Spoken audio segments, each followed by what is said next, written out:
I have 3 children in different places, so I might be looking at this. I'm going to try to hide it, but that's what manage kiddo minute.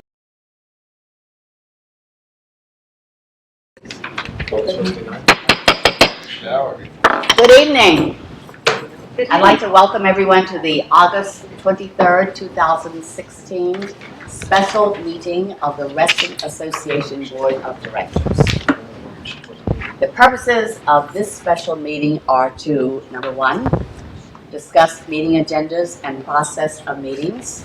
2, receive an overview on the components that comprise the association's capital and operating budgets. And 3, receive information on the revised draft of the association's 2017 operating and capital budgets.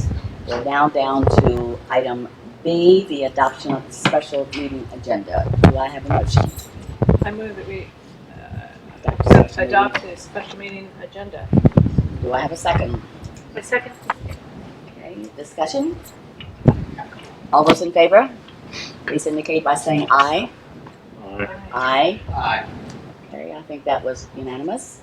Kate, Sabrina? Yes. Got it. We're down to member comments, item C. And I don't know if we have any. Is Emily getting them? Did we get to comment? I'm sorry.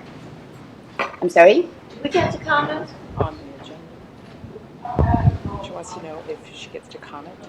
Have you signed up? Yeah, I did. Yeah, if it's budget related, you do get to comment, yes. Well, it's not budget related. Special meeting was. I was told I could comment no matter what. Why does it have to be budget related? Because the notice was about the, it was you. about budget, Is there right? something new that's happening right now? No. It's an open meeting for comments, members should be able to say what they want. Okay, Counselor, I need your, Special meeting can only be restricted to the topics of the special meeting. So if it's related to the special meeting, that's fine. Regular board meetings are up, but special board meetings are related to the special. I don't have any idea what any of the people have to say, but they took the time and effort, whoever they are. I don't know who they are, by the way. I didn't talk to them. I didn't organize or orchestrate anything. No, I didn't. But if they know there's a meeting, it's open to the public, they're welcome to come up and give us 2 or 3 minutes of their time. Why not? it was Open stated, community, Ray, or are we not?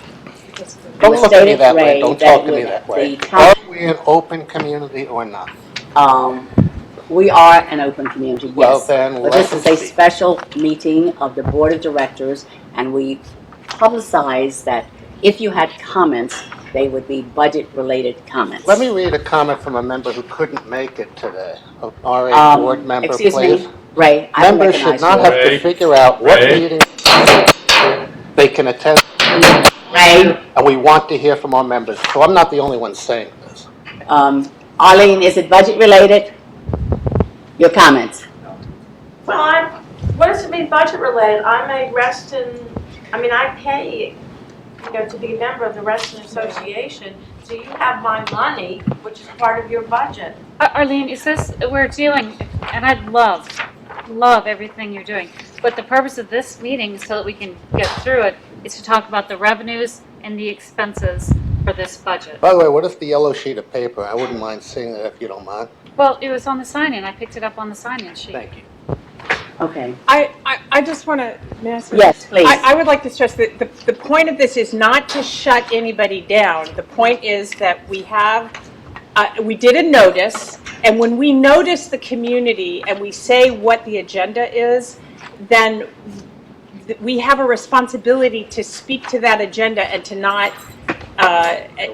introduce new topics, because the community is then not aware of those topics, and it's not fair to the rest of the community.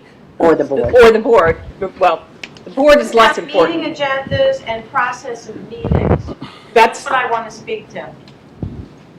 if you have something to say about that, then absolutely. Yeah, that's really all I want. Okay. Okay. Arlene, before you start speaking, may I say this? Please go to the podium and make sure the mic's on. Do you have the community meeting sign-in sheet? We Yeah, do. but She's got it. Okay. Yeah. Great. All right. What do you And think? no, I was just wondering, I wanted to make sure you had the meeting sign-in sheet, because I know Ken went to get that Yeah. for me, so. We give all members who are present this evening the opportunity to provide their comments regarding the association's 2017 operating and capital budget development process. Member comments during Reston Association board meetings are reserved for Reston Association residential property owners and renters.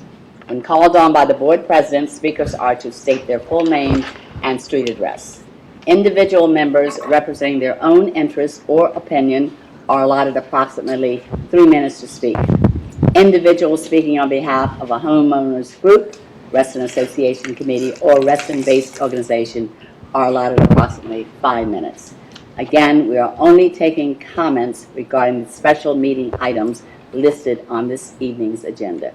So the floor is yours, Arlene. Thank you very much. I'm speaking, Arlene Krieger, 11563 Brass Lantern Court, Reston, Virginia.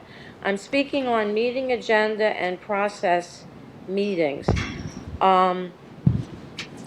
We were told by Kate that if residents contacted her by email and requested that we wanted to be notified about all meetings, public meetings, that we would receive an email, and that didn't happen with this meeting. We just found out about it by accident this morning. So that's number one. So I don't know how this, this fell through the cracks. The other thing is that this has been our issue. This has been an issue all along, that there are certain building projects and the community never gets notified, or if they do, if there is an attempt at notification, it's obscure. They put it in places where nobody, is going to actually see it, and that it is incumbent upon the community, us, the people who are Reston Association and pay our dues of a lot of money, it is incumbent upon us to go digging. So what am I supposed to do? Am I supposed to wake up in the morning and say, I had a dream about St. John's Wood. I better go to the Reston website and look that up. There was no way for us to know. So we're very disappointed about that, and we don't see that the problem has been addressed. The other thing, and this is the last thing, is that at the next RA board meeting where St. John's Wood is going to be discussed, we find that 3 minutes is not enough for people to speak.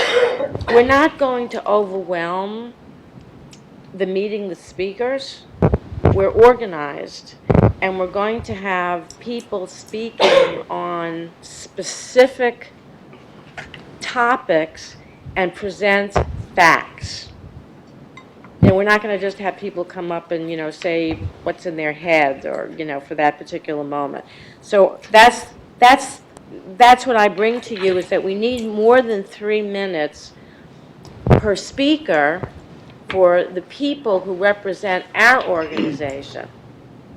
And our organization is to halt the St. John's Woods building project in its current form. Mm-hmm. So we are going to have expert speakers, or semi-expert speakers. And that is really all that I have to say. But please let the minutes reflect that our speakers need more than 3 minutes. And I have nothing else to say. Thank you very much, Arlene. Our next item is item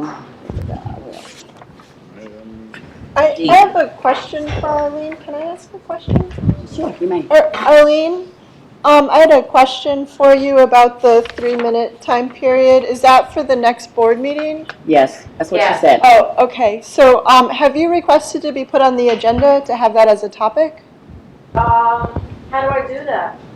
I think you emailed the president of the board.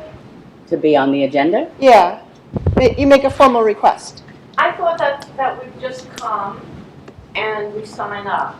Right, but if you wanted more time, you could request, like, the dog park, Danielle had the dog park issue and we had a meeting on that. You could make a formal request to the board. I think they are on the next agenda. Oh. I think Okay, so. Are they on the next agenda? excuse me, let Lucinda finish, please. Yes.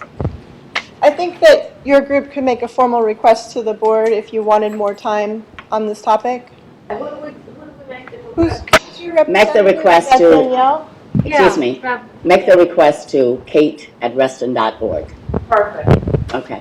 And Ray, you had something? Yeah, I thought they already were on the next agenda, from what I've been told. But not to speak.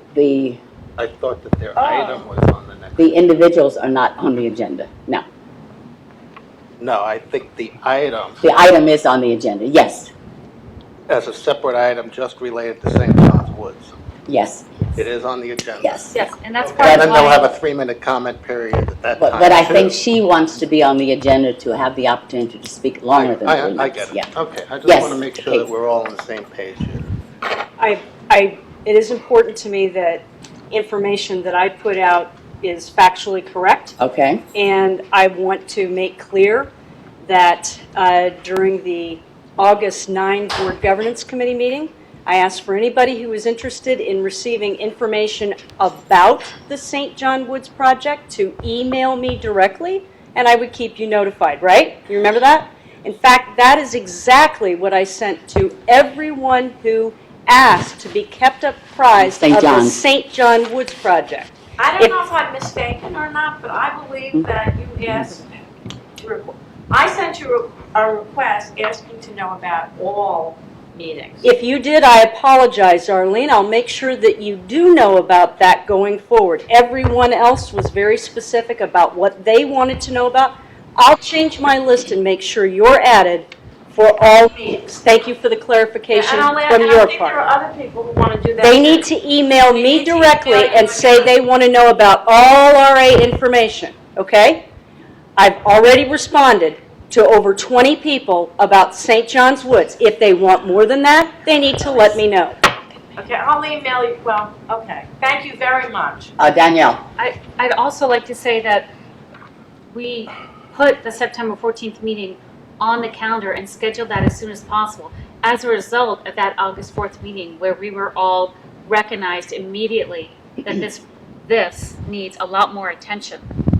So I want us to be recognized for making sure that we're reaching out. It's not that we are not trying. We're doing everything we possibly can to get this process working right.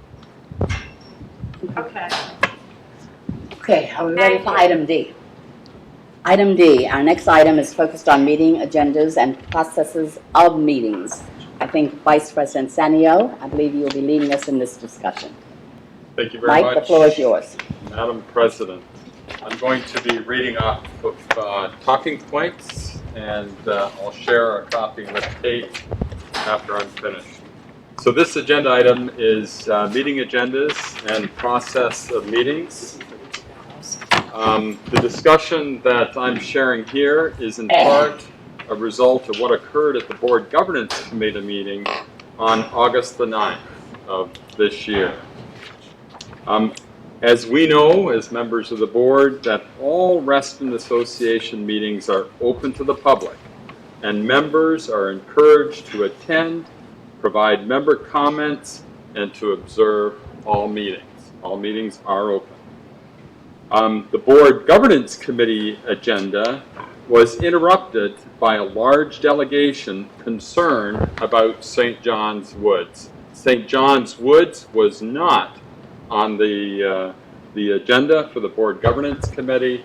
We have no authorization to consider that, but certainly in deference to our members, we'll certainly listen to comments from our members.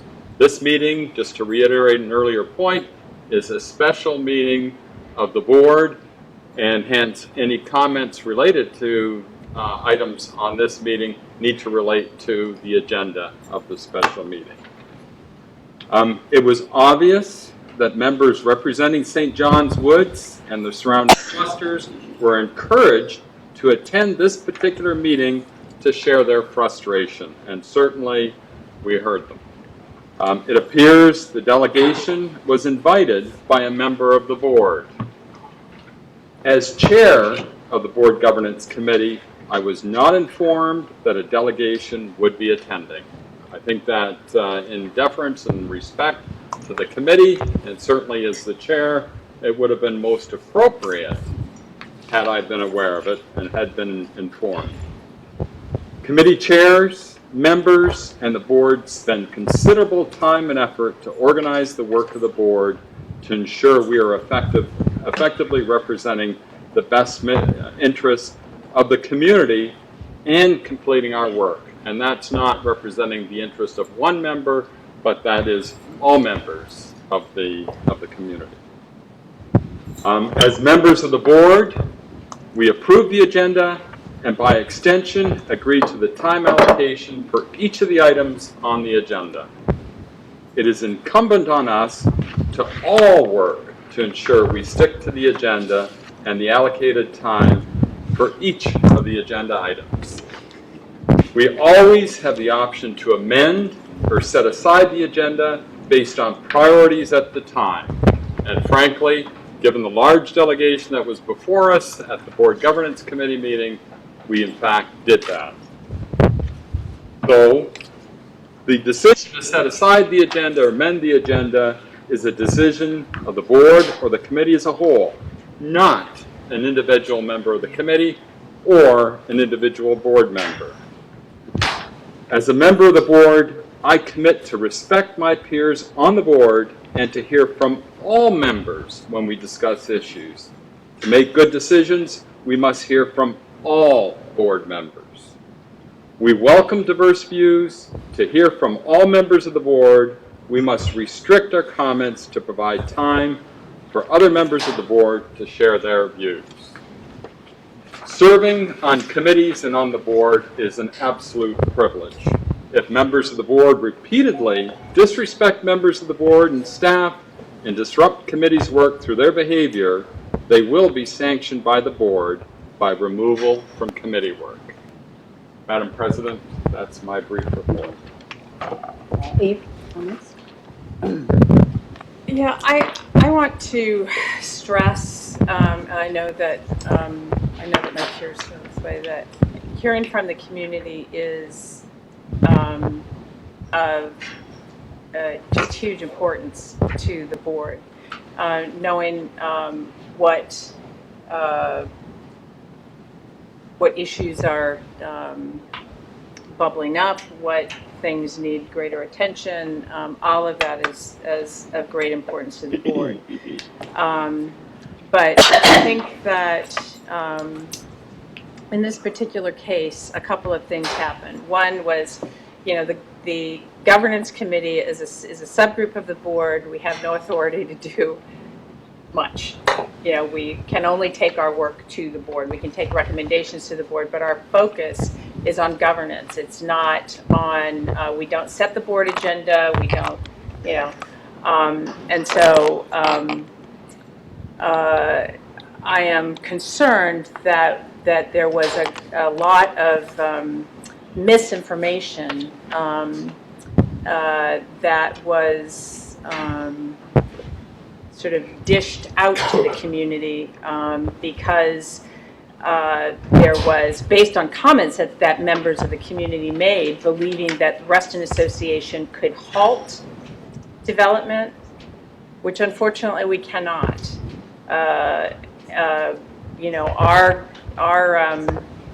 Our opportunity is in influencing development, and we have worked really hard to create a process that the county would allow us to participate in, that lets members drive input into what they want. An example of that, I think a good example, is the Tall Oaks development, which there was a very similar kind of response to Tall Oaks development. It was, hell no, we're going to stop it, we're going to tell them. And I have to tell you that the results of that, as my fellow board members know, is in the end, what we were able to do was refine the design. The the volume of development, though, was exactly what was asked for day one. That's because we weren't able to significantly influence the zoning and the planning piece of it, but we were able to influence the design. And so my concern about the communication is that it be instructive and informative to the community so that they know where to drive efforts in a way that's going to be productive. And that the board be allowed to keep doing the work that the board has to do. So we're volunteers. We're here because we've been elected to these positions and we want to serve the community. But if the work of the board gets disrupted, then we don't get the work done. And if the community isn't appropriately informed about what the opportunities are, then you can have a lot of churn and a lot of unproductive effort. And so that's all I have to say about that. If I may, Mike, I'd like to make a few comments. First, I want to thank you and Eve for your very important remarks. And if you'll allow me to set the stage, on August the 9th, 2016, the Tetra Lake House meeting was held just before the scheduled governance committee meeting. The usual, and it was a dark and gloomy night, by the way. The usual two attendees were in the member audience, Irwin Fleischman and myself. There was quite a bit of activity and chatter in the hall adjacent to the conference room. The Tetra Lake House Independent Committee went into executive session, and of course, we were asked to leave. I then noticed an individual with a camera with a large lens, and I approached the individual and asked how did she know about the meeting. Her response was that she was called and invited by one of our directors, and the name was given. As directors, we've been asked not to contact the media.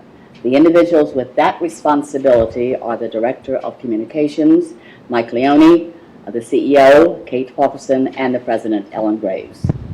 The board, my major concern is the governance committee agenda was derailed. The chair knew nothing about the unplanned community attending the meeting.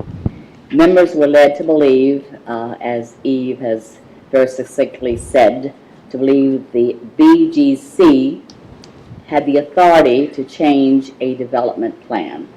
This serves to negatively affect all the good work this board has accomplished. Any comments from the members of the board? Yes. I just would like to say that we all agree the members come first. And if we really cared about our members, we wouldn't be pulling 50 people out of their house, giving them people false hope that this board governance committee could help in this matter. Now, this goes back to, the communication of what's happening and are people being heard, which is part of why we're having the September 14th meeting. Because I'm sending emails out. My children and I are going door to door handing out, not petitions, but, flyers, trying to tell people, which is kind of ridiculous in this day and age when we have email addresses. And let's get people noticed. Let's put aside the fact that Fairfax County is supposed to be notifying. This is not a Reston thing, but these are our neighbors. Right. And we care about our neighbors, so we want to get this fixed purposely. But good God, why pull 50 people out of their home? And I'm sorry, Ray, we're talking about you.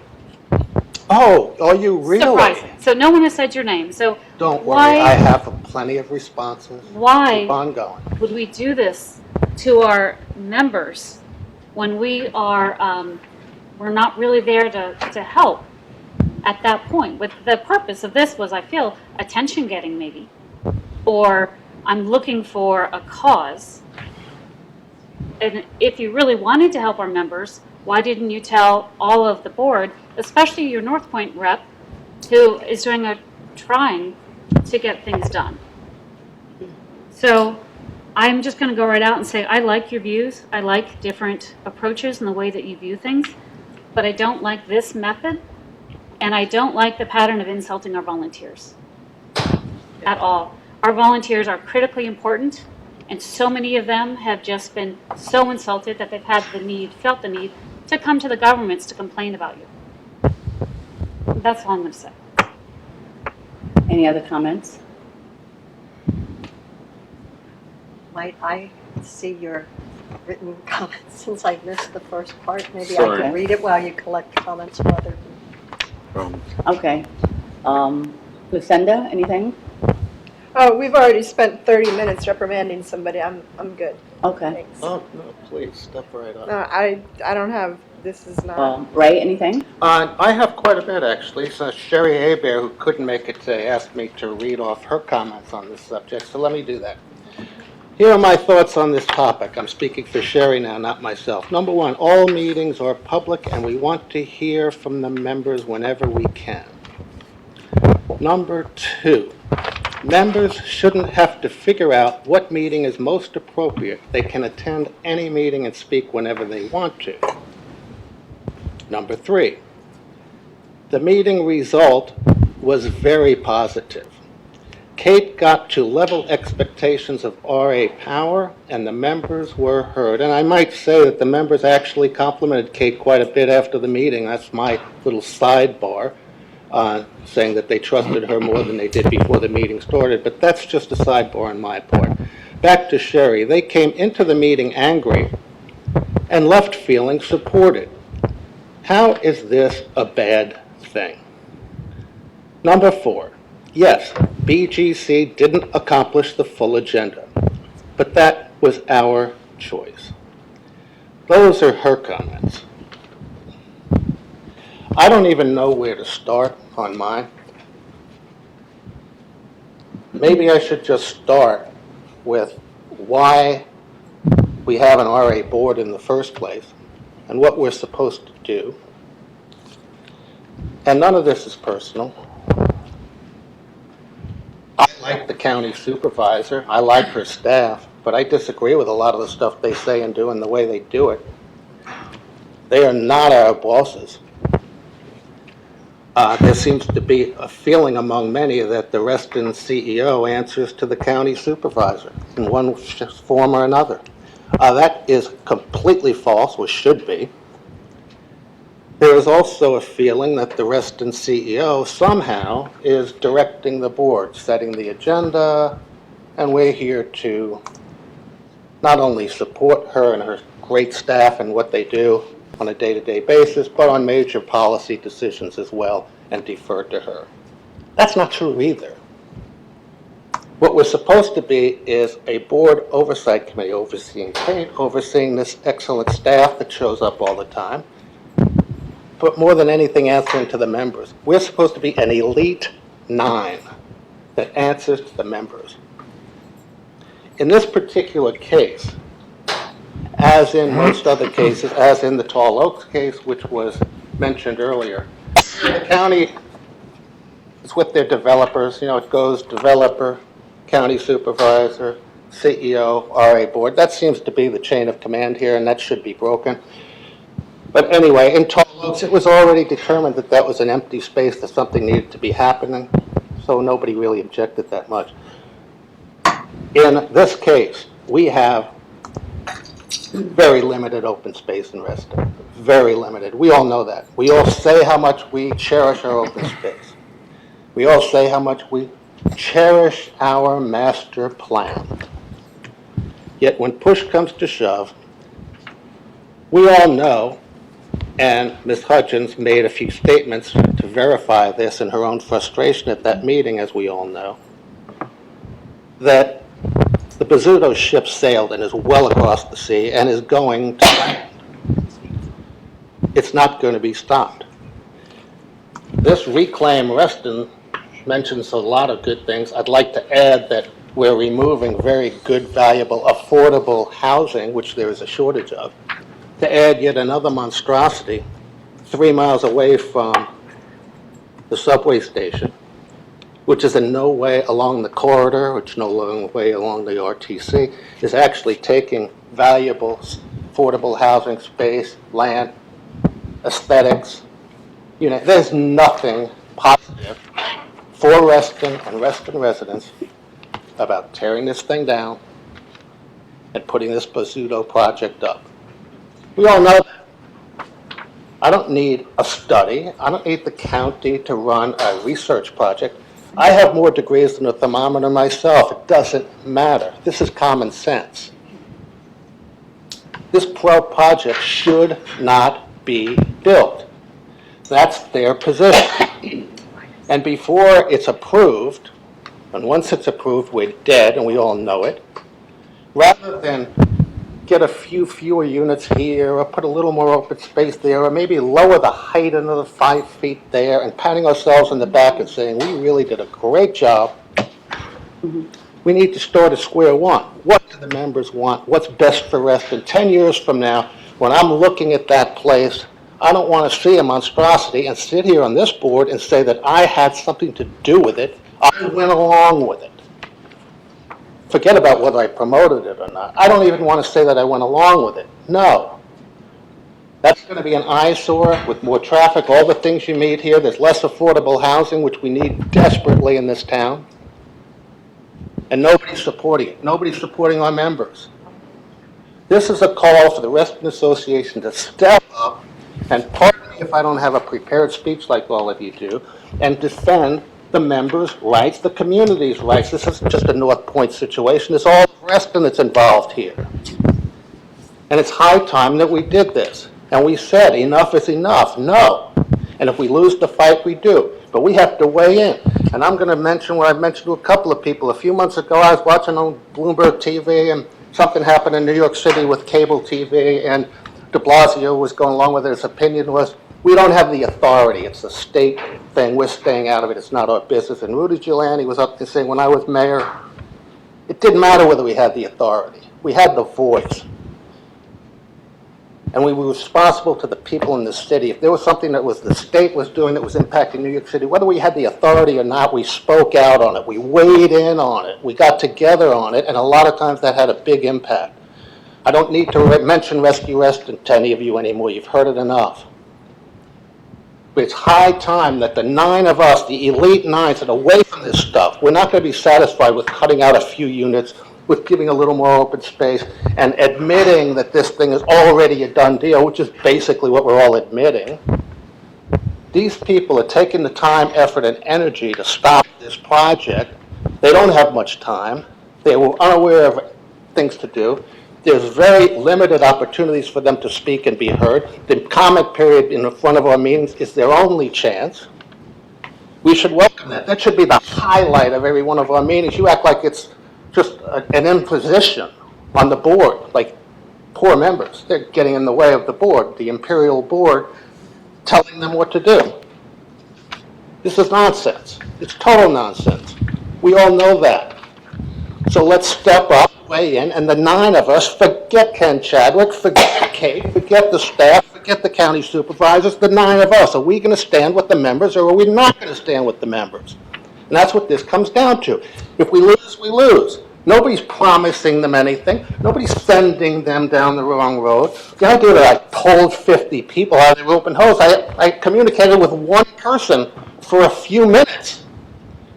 I'm glad that they're able to organize that quickly and come down. I loved hearing what they had to say. They were all good points. Like Sherry said, this meeting was very positive.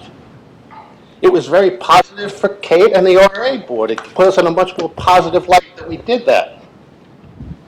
And here I'm being accused of all this stuff, and like it was a negative. I wish I had the power to do all the things you said I did. That would make, I'll take that as a compliment, but I don't have that kind of power. We have an obligation to weigh in. These people were not obviously encouraged, and we want to talk about ethics. That's a lie. And I want it on record that that's a lie, and the person who said that to me as an RA board member and officer is lying. I was not encouraging them to do anything. I told one single person that we have open meetings and that they're open to comment. And I'll tell you again, I wish you'd all come out more. Comment. Doesn't have to be, this is a special meeting, so I guess this is an exception, but it doesn't have to even be something on the committee agenda. If you don't like what you see here, or if you do, come out and tell us about it. Maybe nobody else will listen to you, I will. And all this stuff about being informed. By the way, the camera thing and the media, and I went out in the hallway and I thought, how'd you find out? I found out from a director. What baloney? I don't even know who that person is. I never talked to her. I got an email from her the next day to give us a clarification on some comments, which I denied doing. Said it wouldn't be appropriate. I said enough. Just take it from the comments I made last night, whatever you want to use in your paper. I never talked to her. I never saw her. I never knew her. And I'm being accused by the president of the Reston Association of bringing her in, inviting her, talking to her in the hallway, and a member. Well, if there was an RA member, or RA board member, who brought that woman in, it wasn't me. So go find out who it is. Ray, No, I'm not done. I'm sorry. I am not done. we have I have been members. accused of all sorts of things that are untrue. And, you know, we talk about all this stuff about time allocation. That's all we care about is our little predetermined time allocations. No, we want to hear from the members. That's more important. The member comment period is important. Ray, we want to Overrides hear our from the time other up. peers No, on just the because board. you're the one that lied about me. You're the one with the prepared speeches like the rest of them and preparing all this stuff. I didn't spend all day preparing this. I'm speaking from the heart and mind and common sense. I'm sorry. I am not going to be kept quiet, especially after the accusations that were made and all the threats that you're going to do something. I'm going to threaten you guys and I'll do something. You lie about me, I'll come after you. I'm tired of it.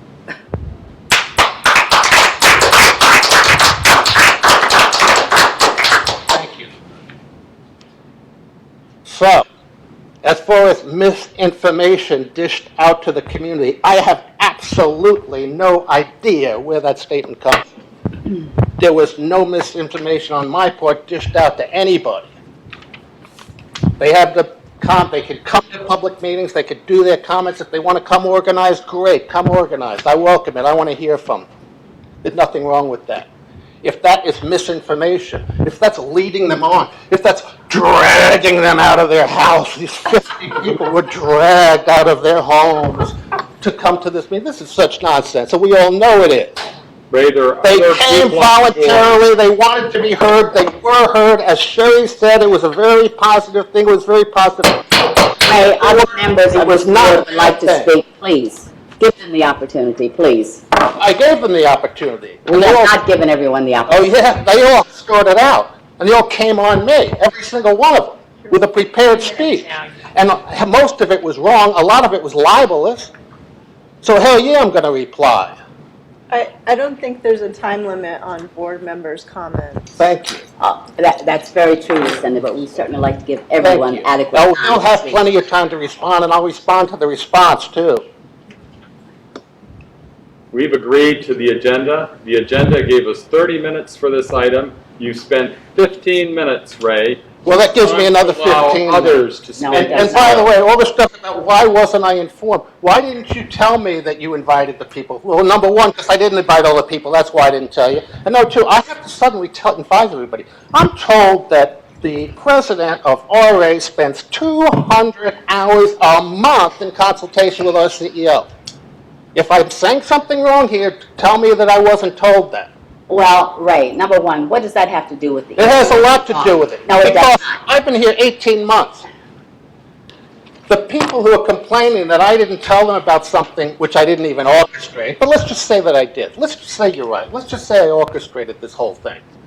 I must be more powerful than any man on earth to be able to do that. But let's just say I did that. What about the 2 hours a month? I've been here for 18 months, 20 months.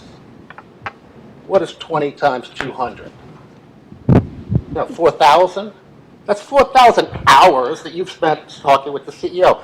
The next time I hear from you about anything that was said between you and the CEO related to board items will be the first time that you tell me. And the same is true for Mr. Sanyo. I have never heard from any of you about anything that you guys talked about on the side. And then you're going to tell me you're totally offended that I didn't tell all you people? I have never heard from the St. John's rep about anything, of North Point rep, excuse me, about anything related to this or any other item.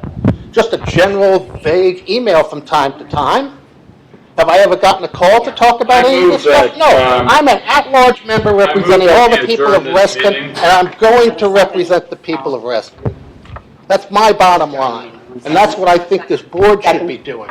We are not an outgrowth of the CEO. We are not an outgrowth of this county supervisor. discussion? We are not staff. We're here to support the people of Reston there any and discussion? the future I'd of like to talk Reston and about how finances. Reston is Right. supposed to look. We'll move Which to is why the we came September here to meeting. talk about the finances. But We'll move evidently, it to the September evidently, meeting. this is all we have time for, so. I'm done. Go ahead and fire back. Is it my turn? Yes, it is Julie's turn. Julie, Well, we have a motion failed. on Motion the on the table, floor. motion failed. the motion failed. What motion? Julie, please, Okay. Quickly, and then I'd like to get to the purpose of the meeting, which was the operating and capital budgets, so that we have more time this year to review that. I believe that the upcoming September 14th meeting is going to focus on land use and zoning matters, and that will go a long way to help in our interaction with each other, with our community, with our county executives, in getting to what's best for Reston, or the matters in which we can, as a community and as Reston Association, provide any input and effect. So I'm looking very much forward to that meeting on the 14th. I know that the land use resolution was just put in place, I believe, about a year ago or so. And we're continuing to refine the communication of that process and the land use. I was not at the Board of Governance meeting, but I can say that I'm disappointed that they did not get to their agenda item for the funding of the Code of Ethics. But I do agree with Sherry that, in the end, it was good that we had an opportunity to hear from the community and to have that interaction. It's unfortunate that people didn't understand what the meeting agenda was and how their input could go. The other point I would like to remind my fellow board members is we had an off-site meeting, I believe it was in May, where we talked about how we could be a more effective board and work with each other and communicate. And part of that was about respecting each other and the manner in which we interface with each other. And I would just encourage us all to go back and look at what we had in that one-day session and see if we can't do a better job of applying that going forward. And that's my comments. Dave, anything?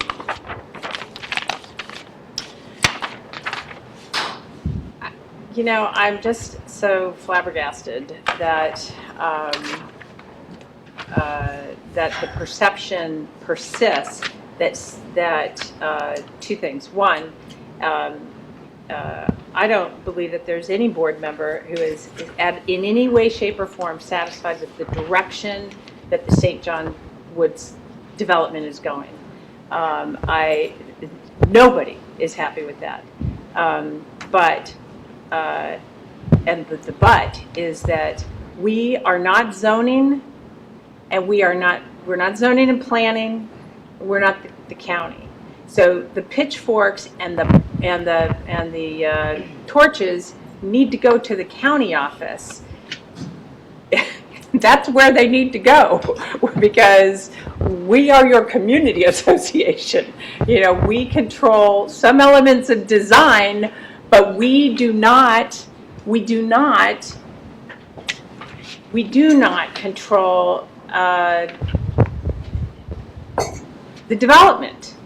And so I am just deeply concerned that there was just a long impassioned speech about how we just need to stand up and be counted and stop. And so, yes, you can count me in, I hate it too, don't want to see it, agree with the loss of the affordable housing, all of those things, but it's, you know, I can vote no, but I can't vote no on anything except for what the county, I mean, my vote is not going to be impactful.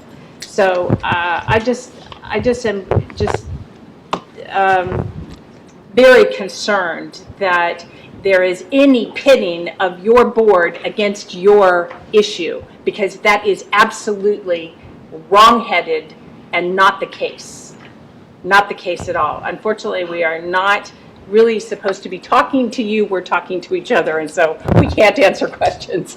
But we are supportive of this initiative. And so for it to be cast as anything but that is unfair. Any other comments before Yes. we go to the next item?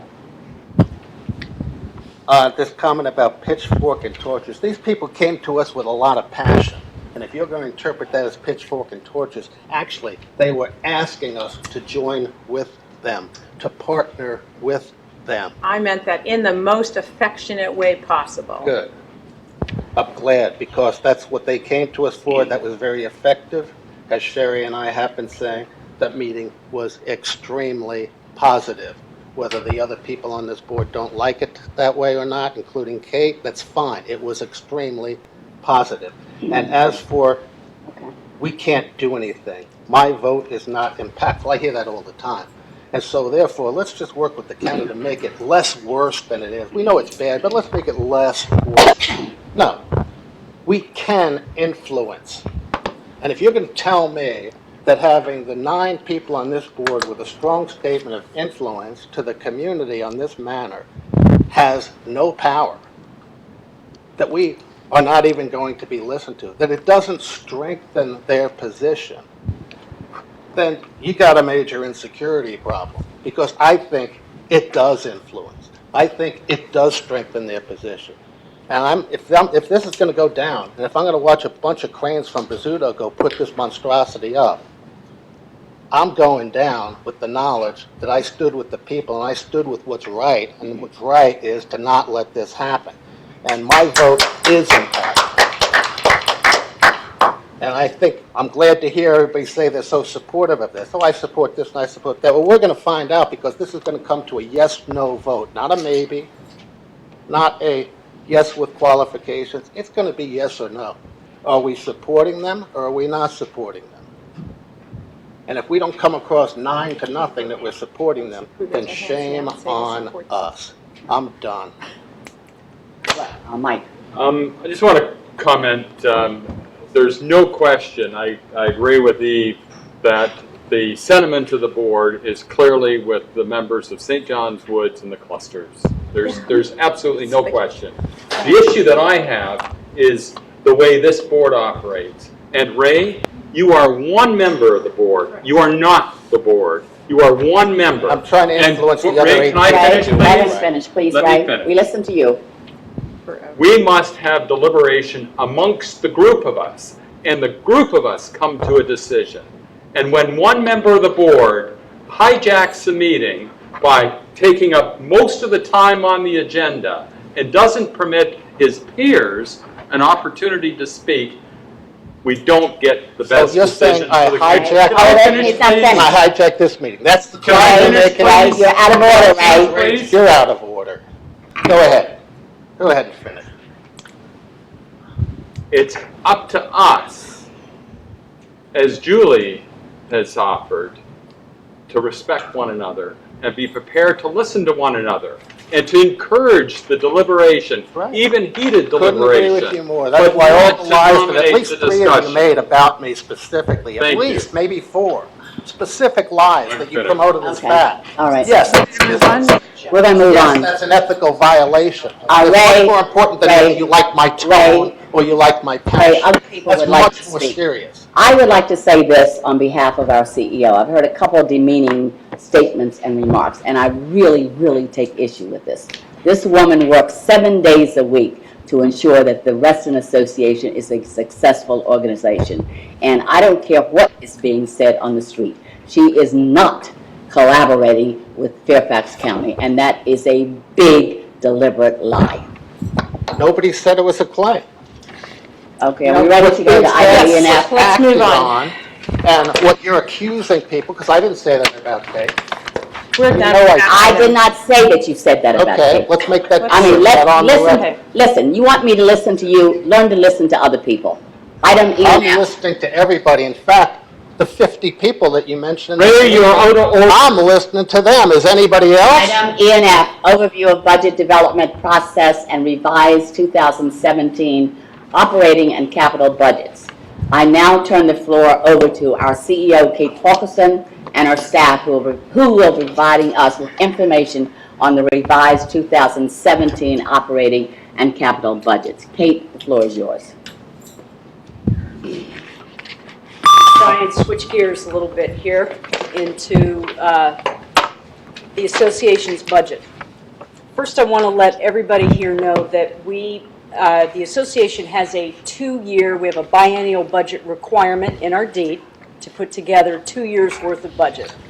So last year, in 2015, we spent a lot of time trying to collect member comments. We redid our strategic plan, identified kind of focus areas for the association for the next 2 years. And we put together a 16 and 17 budget.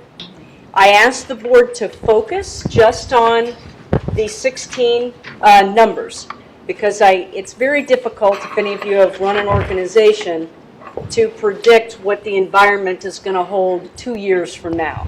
So I wanted to be very careful about making sure that we had most accurate information as possible.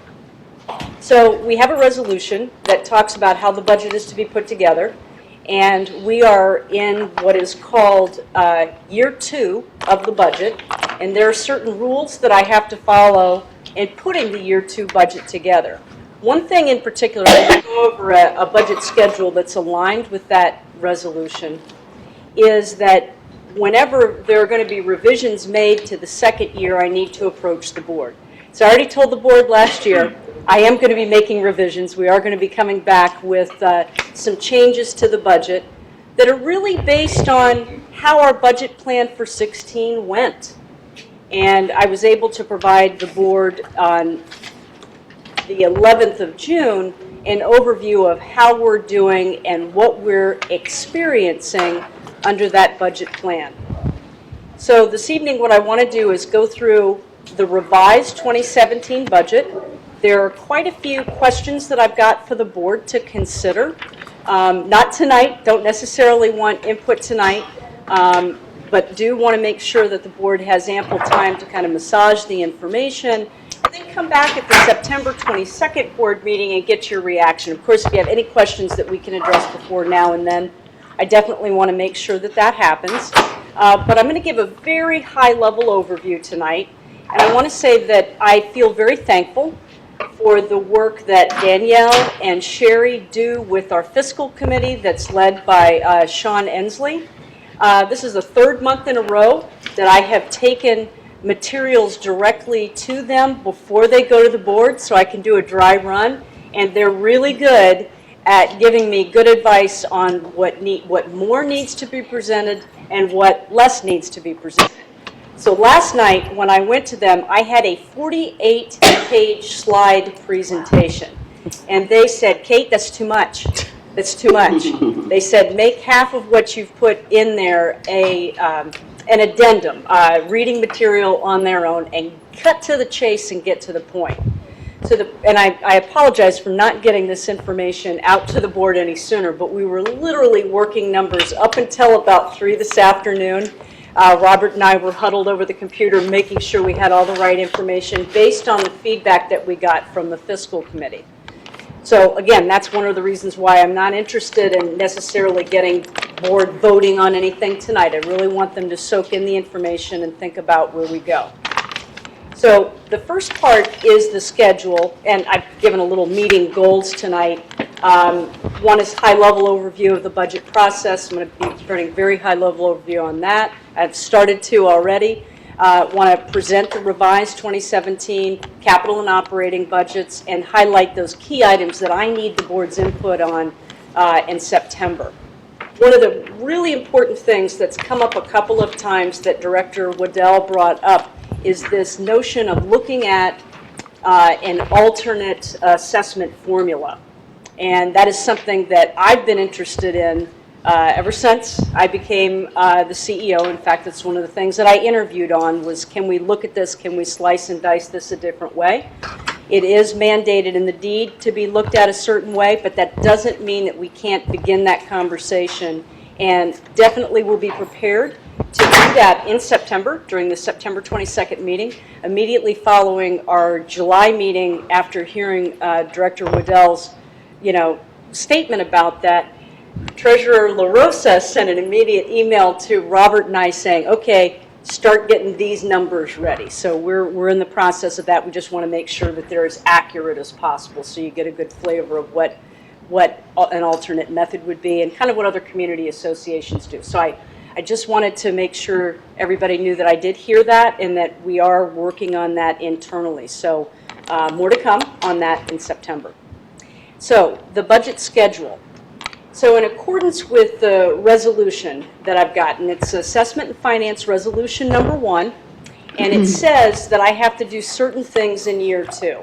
And I'm not going to read to you guys, but I can assure you that from May through August of this, of these past few months, my staff and I have been scrubbing our 17 budgets, kind of seeing what we did in 16, how does that influence 17, and how can we make the budget better.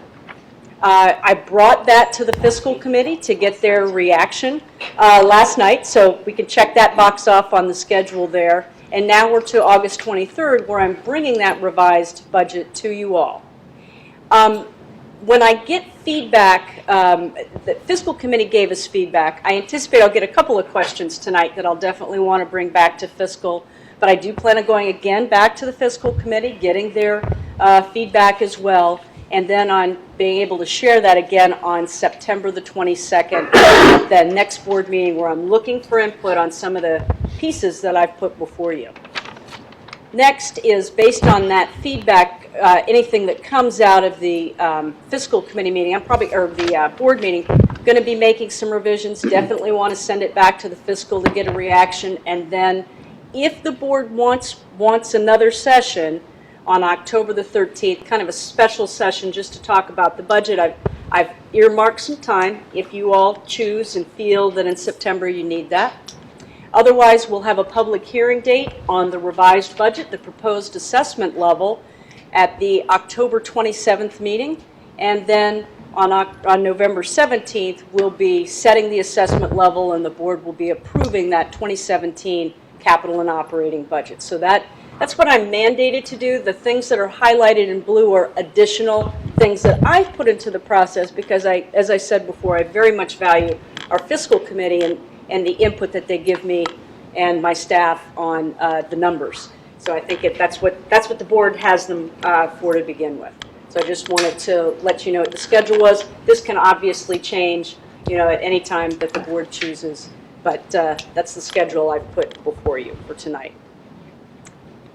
So one of the most important things is just to understand how the budget's put together. And the first thing that we have to focus in on are revenues, and that's first thing is assessment revenues, what money comes in the door from our members in order to pay for operations. The second piece of that is non-assessment revenue. Pool and tennis pass sales, camp programs, special events, things like that we charge for. So those two things together equal our annual revenues. Then what we have to pay attention to is our reserve repair and replacement fund. We are required to put certain amount of dollars aside by a board resolution based on a 10-year rolling average of what it costs for us to undertake our capital renovations, maintenance, and upkeep of our current assets. So there is a certain dollar amount that needs to be set aside for that, as well as any items we'll be undertaking that year. Next is the operating fund. What does it cost to run the organization provide the services everywhere from covenants administration to parks and recreation to maintenance of our external facilities to administration and finance and IT. What does it cost for us to do that? Last and not least is what we call the, they call it CARF. I know it by CARF, and forgive me for turning because sometimes I forget exactly the acronym of it, but it's the Capital Asset Acquisition Fund. And that's for new stuff. You know, if we wanted to buy a brand new truck that we've never owned before, last year we bought 2 new 30-passenger buses, didn't exist, so it wouldn't be part of the, what we call ARF, the RRF. So that's new assets or new things that we're bringing online. So those are the kind of the key kind of components of the Reston Association budget making. Those are the things that staff and I have to think about along with the board and the fiscal committee when we're developing a budget. So, budget process has determining the minimum transfer amount to our repair replacement reserve fund. I just mentioned that as per assessment and finance resolution number 3. 10-year rolling average, got to figure out what that rolling average is, identify a number. That's one of the first things that's going to get plugged in that we know we need to pay attention to because we want to adequately reserve to maintain the association's assets. Second is going to be to calculate operating expenses, as I just mentioned. Next will be to calculate the non-assessment operating revenue, again, those programs and services that we just talked about. Then estimating capital expenses needed for that particular year based on what our 5-year reserve study recommends we take a look at. And that's a very, even though the reserve study is done every 5 years, we require of ourselves to go out annually and take a look at what it says we need to replace to really see if it needs to be replaced in that year or if it can be done in a different year because the facility or the component was maintained better than we anticipated. Alternately, something could break that's farther out in those 10 years that we need to replace now. So that might end up on that particular year's list of capital expenses. What's new this year, and it's for a board consideration, is doing some pre-planning for some of the assets that we have, larger park facilities, where we do kind of a master plan, where we want to take a look at, for example, Autumn Wood Recreation Facility, where we're looking at the pool, we're looking at the tennis court, we're looking at maybe enhancing pathways, maybe some lighting, whatever the case might be, where we want to do something more than just replace a sink or a toilet, or just replace a light or do a court coat. We really want to make sure that that facility shines for the entire community. So that's just as an example. The next piece that we've got when we're putting together the budget is operating cash. We do, on an annual basis, and I'll talk about this in a minute, have some surplus cash at the end of the year. Last year, the board of directors decided to use about $1 million of that to go toward that reserve repair and replacement fund to help us offset the costs of what we're trying to do to maintain and ultimately to limit the impact of the assessment rate on the membership. So that is something brand new, first time that we did last year. We've never done that in the association's history. In fact, Treasurer LaRosa is the one who kind of pointed us in that direction. I can't say that the fiscal committee was excited about us doing that. They were worried that if we get into that habit, they are worried still, that if we get into that habit, we could run out of dollars to put toward that, and that would all of a sudden leave us with an assessment that's kind of out of control. So it is something that we need to pay attention to. It is something that is important. You know, our staff, we're not a profit organization, but we sure do strive to make sure we pay for what we do and we fill our programs, and if we've got a higher demand and people want more, that we can sell more or programming, and that actually helps our bottom line on things. So just something that we do take into consideration as of last year when we're putting together the annual budgets. Again, that's going to be another decision point for the board this year. Next and last is using all of the figures above that we've calculated, so 1 through 5 above, helps us come out with what assessment revenues do we need in order to cover the association's operations. So in a nutshell, wanted to make sure I gave a high-level overview to you of what it's like for the budget development process. So lots of time and thought is put into it. Next, I wanted to go back to that question that we had about available cash.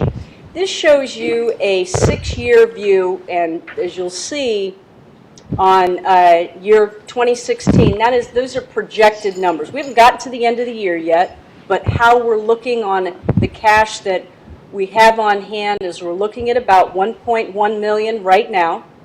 The darker blue says cash owed to others. Think about that literally, cash owed to others. We don't want to use that 2 million because we're going to have to pay our bills, so to speak, okay?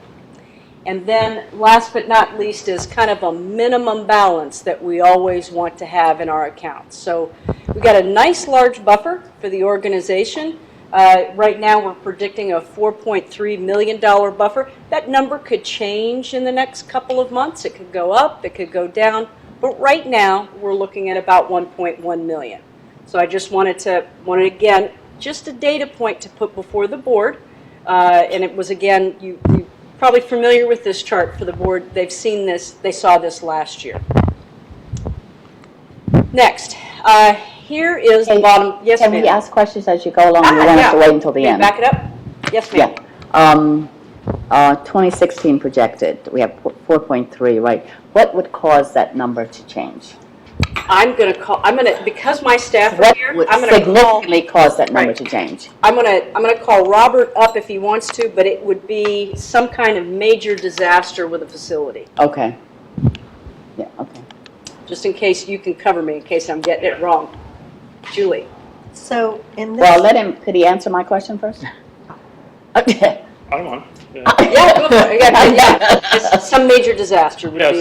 Some kind of major change in what the estimate would be. So if we end up spending less than we currently projected right now for our year-end projections, if we spend less, we'll obviously have more cash on hand. If we suddenly spend more, for whatever reason, that amount will change as well. So you'll see that the bottom 2 rows are pretty constant. The projection there in the middle part of the bar, we've just projected the same rough amount as the prior year, and it's really the top section there that is going to be like potentially flexible. Like right now, we're looking at 1.1 at this time. It's something that goes out of the ordinary. So what do you define as a major disaster? That's my question to you. I would say it's a major difference in projection right now. So if something changes, like we don't get all the projected revenues that we accounts receivable, so the outstanding debt in. We're projecting between now and the end of the year, the current balance will probably reduce by about $200,000 because we've collected the majority of the amount. But there are some collections still out there that are hard to get hold of, and Chadwick Washington works on that. So that could change. So we may receive less of the remaining income that we projected. So remaining income for the year that's left to come in is about $600,000. We may receive less than that.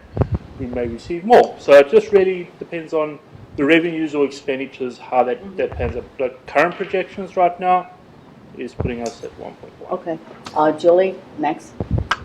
This chart is it as of the end of the year, 12, 31, 31st, each of these columns for the years, and then is that what you're projecting 2016 would be at the year end? Yep.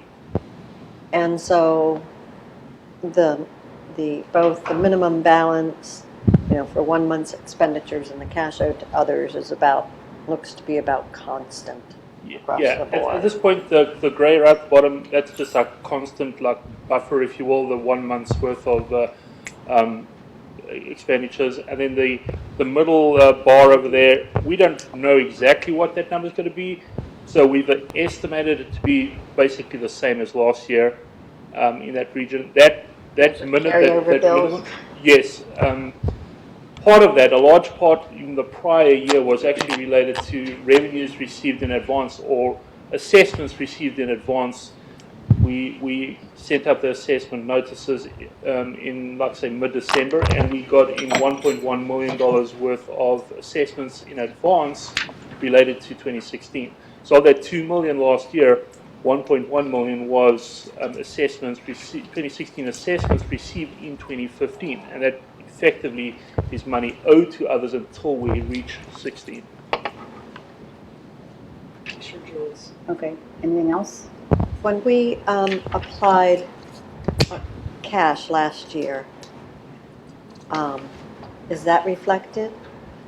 Yes. So last year we had $5.1 million at sort of, when did we work that out? Probably like October, November time frame. We had 5.1, and then basically that million is off, so it became 4.1.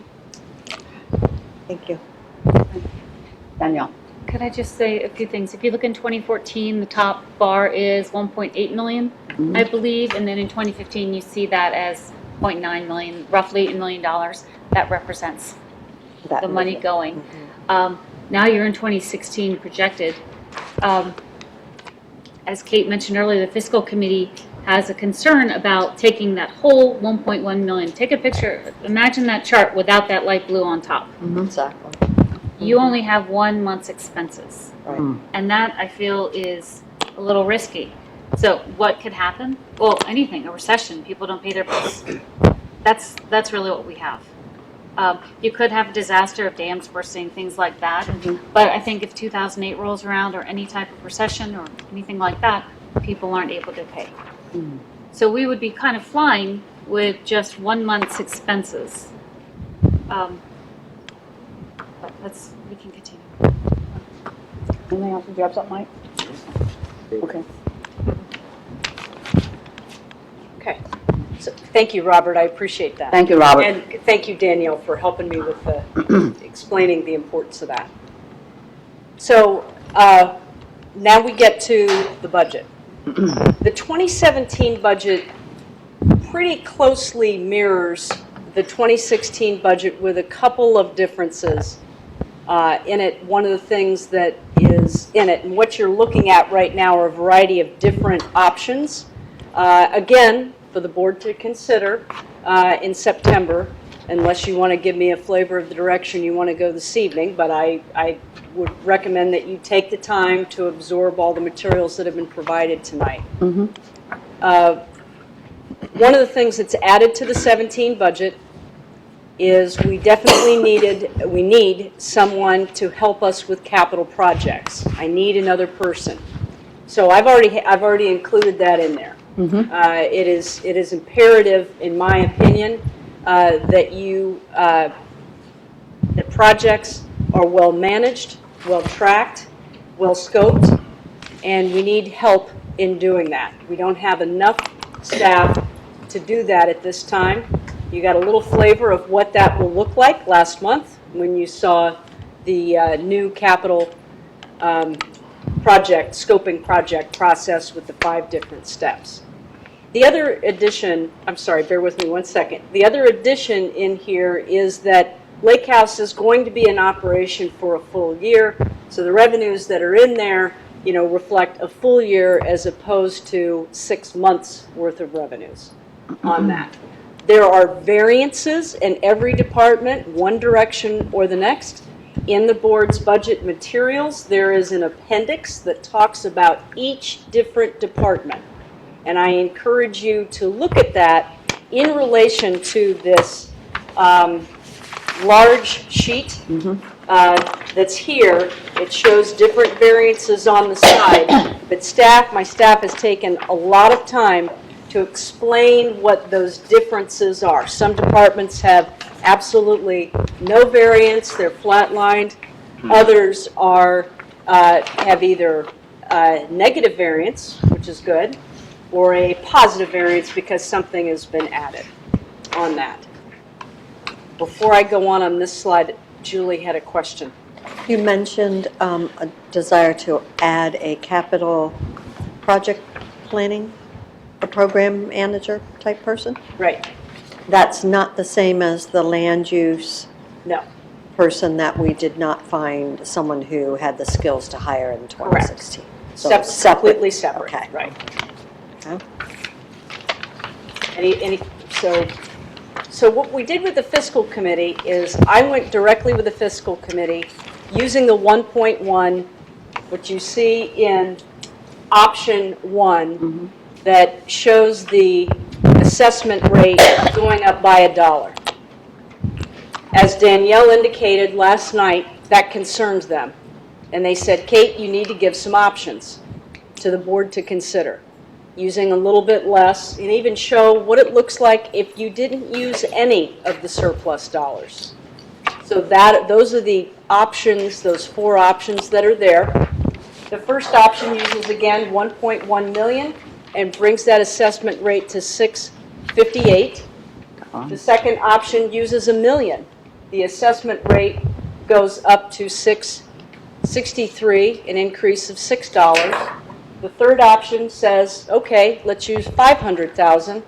That brings the assessment rate to 687, or a $30 increase. And if you do nothing, you don't do the infusion like we did last year, that assessment rate goes to 712, a $55 increase.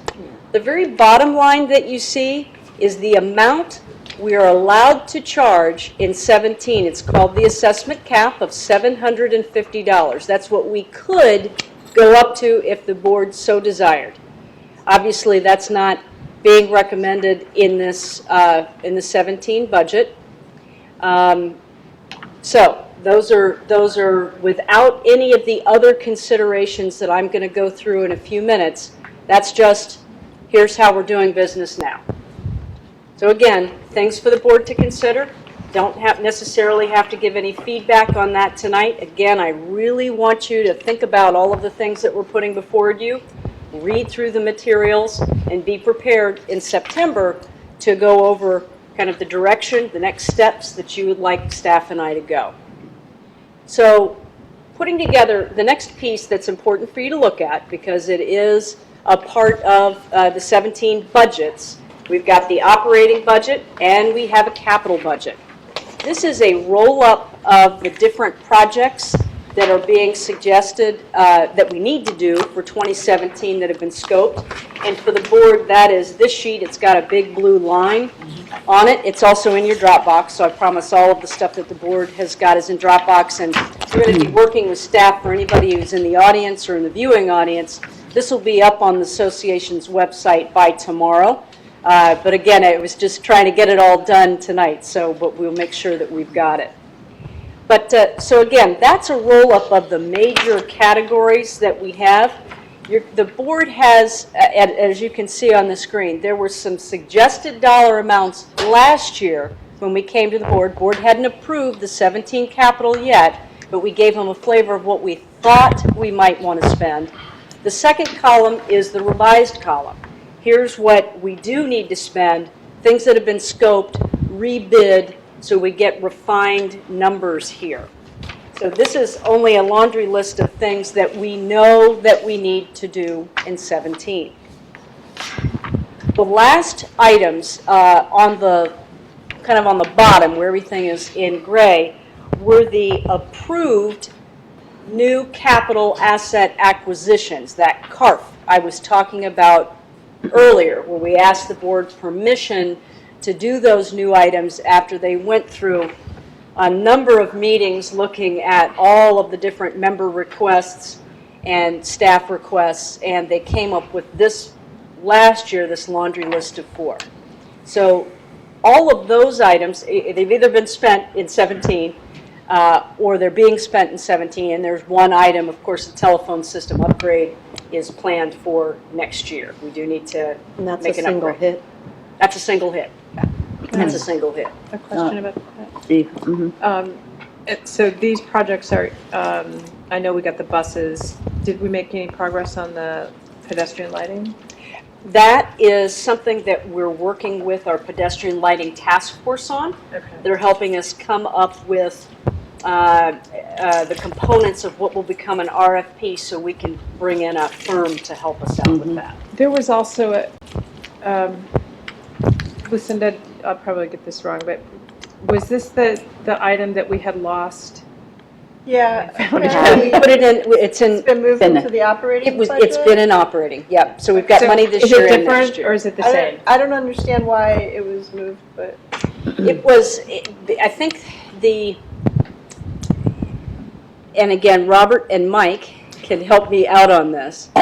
The posts themselves for trail marking did not equate individually to items over $5,000. Okay. So as a result, Trail treated it as a markings was capital. good. Okay. Yeah, but Markings and but lighting. I know that the the multimodal transportation advisory committee is working on templates and things like that to that. So it's definitely not lost, definitely something that's important that we need to do. So, yeah, because we approved $10,000 every year for the next Correct. so many years. But that's for marking, not lighting. Mark, yes, Yes. yes, yep, yes.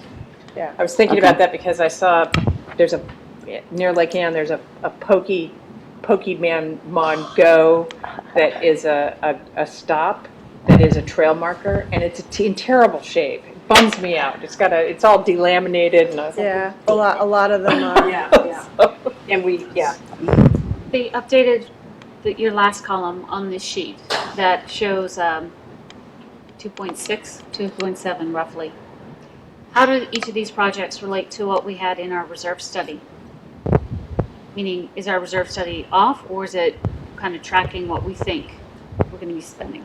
I'm going to rely on both Larry, Mike, and Robert to answer that question, because as I said earlier, some things in the reserve say do it now, but when we inspect it, it's not ready, or vice versa. But I rely on my team of experts to kind of give you a flavor of how that tracks.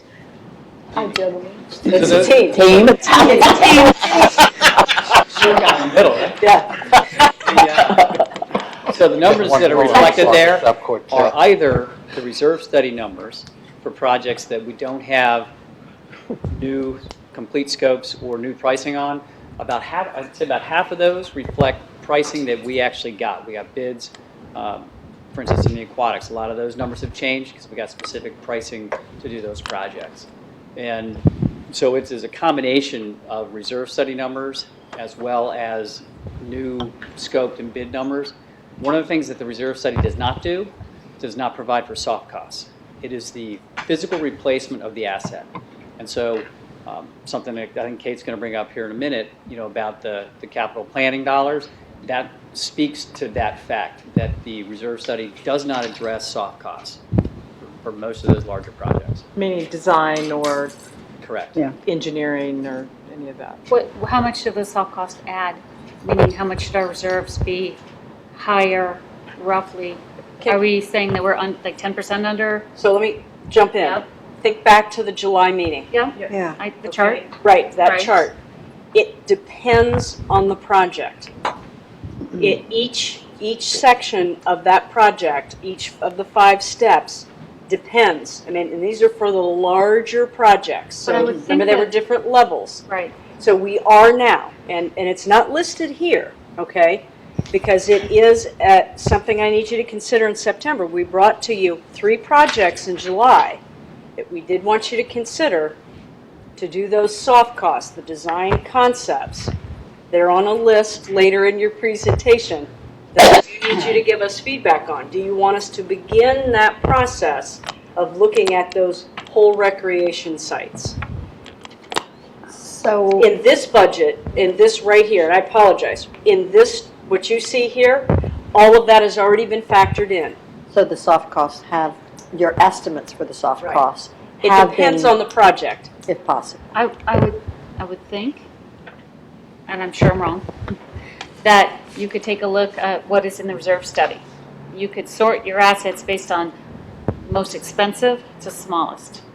Probably draw a line against the top, like the first most expensive 10, they're probably 80 to 90% of the dollars. And and maybe just look at those. Well, so what the reserve study does is look at individual components within a recreation facility. Right. Okay? So think about a tennis court. The fence, Right. But the posts? dam, the dam, same thing. But there are different components to each of our facilities.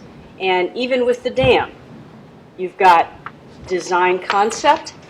How are you going to fix the dam? Okay? Then you've got to go and get your architectural and engineer in to take the design concept and come up with what you can do. Okay? Then you come up with an estimate based on what you can do. So there are some very significant steps on these large projects that we have to think about. So there's an estimate in reserve, yes. Does it take into account then that year's costs for doing the soft cost estimates? No, just as Larry indicated. I think my point is, let's take a look at those top 10. I'm just saying 10. Let's take a look at those. A dam. We can pull that right out of the reserve study. And that replacement cost might say, I'm sorry, I don't know what I'm talking about, $1 million. It's not far off. But we might, right off the bat, go, oh, okay, we know it's missing X, Y, and Z. So roughly, what are X, Y, and Z?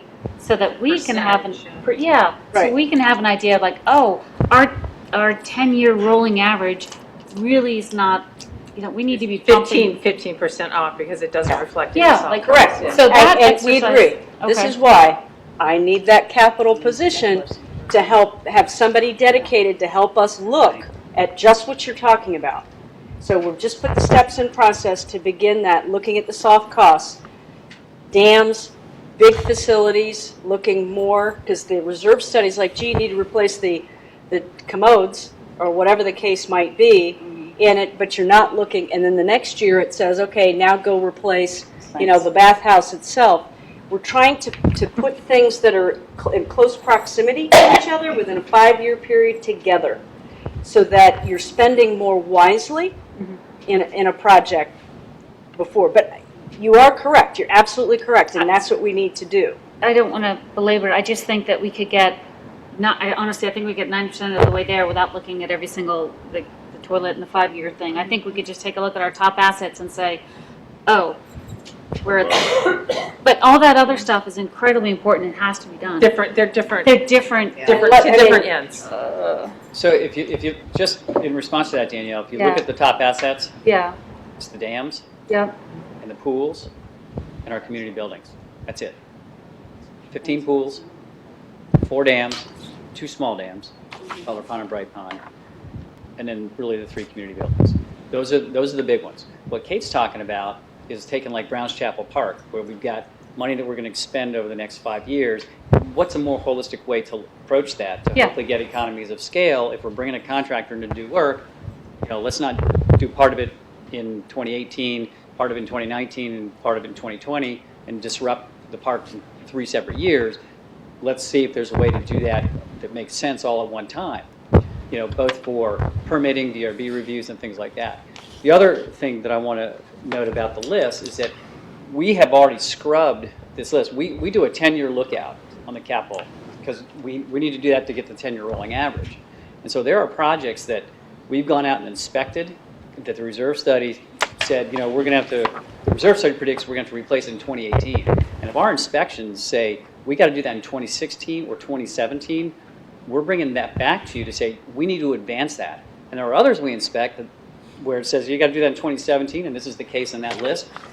And we go to our staff and that do the inspections and the experts, and if we have to, we'll bring in somebody from the outside and say that thing's fine. Whether it's a backstop or whatever it might be. So we're constantly looking at those things to get the most efficient expenditure. And there's, just because the reserve study says we want to spend X amount of dollars on this in 2017, if it doesn't need it, we're not spending it. Which is appreciated. But we are taking a more robust look at how we do our capital, really focused on making sure we get the right numbers, that we're expending at the right time, that we bundle things where appropriate. And, the reserve study will put a number in there, but it could be a few years old. So we want to make sure that we have the most accurate numbers. Numbers could have gone up, numbers could go down. So your 10-year rolling average, that 10-year number, you change that every year? Absolutely. Over that 10-year period, we take a look at it.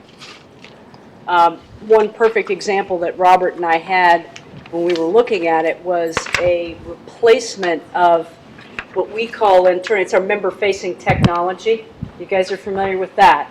It had a replacement a couple of years from now, and Robert and I laughed, and it was close to like, I don't know, let's say $1 million or something like that. And we're like, well, we're doing that right now. So that can go away because we're putting in a web-based, member-facing technology, new software experience is what it is for anybody who's watching us. And so we were able to take that number away because we're going into a more licensed program that we do. So absolutely, that's just a small example of a positive that reduced the amount there because we didn't need that for IT.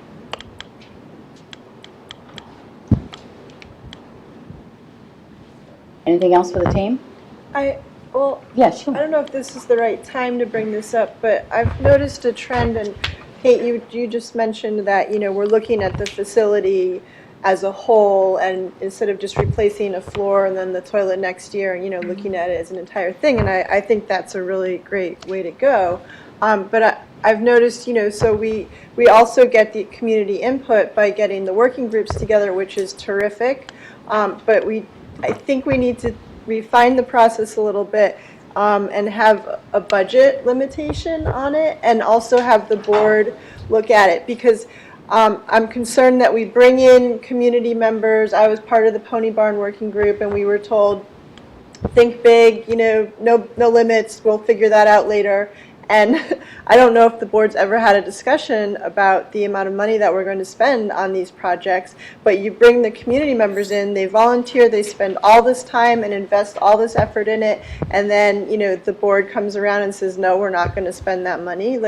I just think that sets up a huge failure for volunteers on both sides, on the volunteer work group side and also on the board side. I think we need to refine the process a little bit and set some limits and boundaries before we ask people to invest their time in a project. And you're absolutely right. And again, this is where the fiscal committee came into play that was helpful. But we redid our scoping process. One of the first things they said, actually, Director Thomas said the same thing when we did a dry run with him and the rest of the board operating committee members, is where is the board in the process? So we've got now 7 kind of touch points during one of these large projects where the board can say yes or no.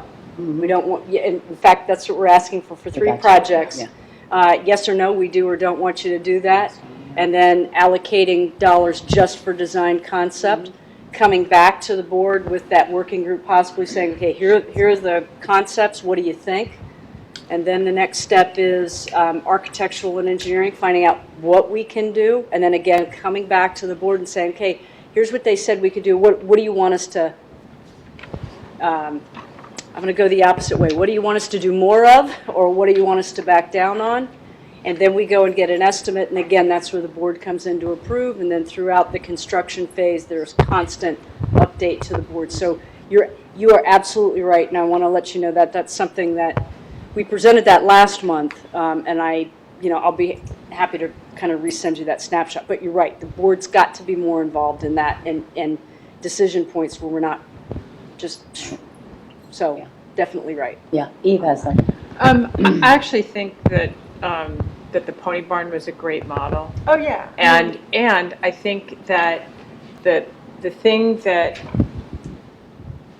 the unfortunate thing on Pony Barn is that people think incorrectly that, oh, it had a budget of this and then it went to that, but that's not really true. We had a forecast to do something that we decided not to do, which was put in a concrete floor, I think, or something that was going to cost $30,000. But and then after hearing the community's desires for that property, on a property that had essentially not been touched in 40 years, I think that what they came up with was great, and then the process of requesting the money was even fine as well, and the decision to spend the money was fine. It did unfortunately kind of get in the crosshairs of the lake house, which was unfortunate. But I think that the model layered with the new process of coming back to the board at these different points, so that the scope should be set by the community, and then the board has to wrestle with how to deal with the money. I mean, yes, you're right, Lucinda, that sometimes it'll make me like, we can't do like the butterfly watching platform for 5 years. Maybe we can get that implemented in, like year 5, or do it in phases or something like that.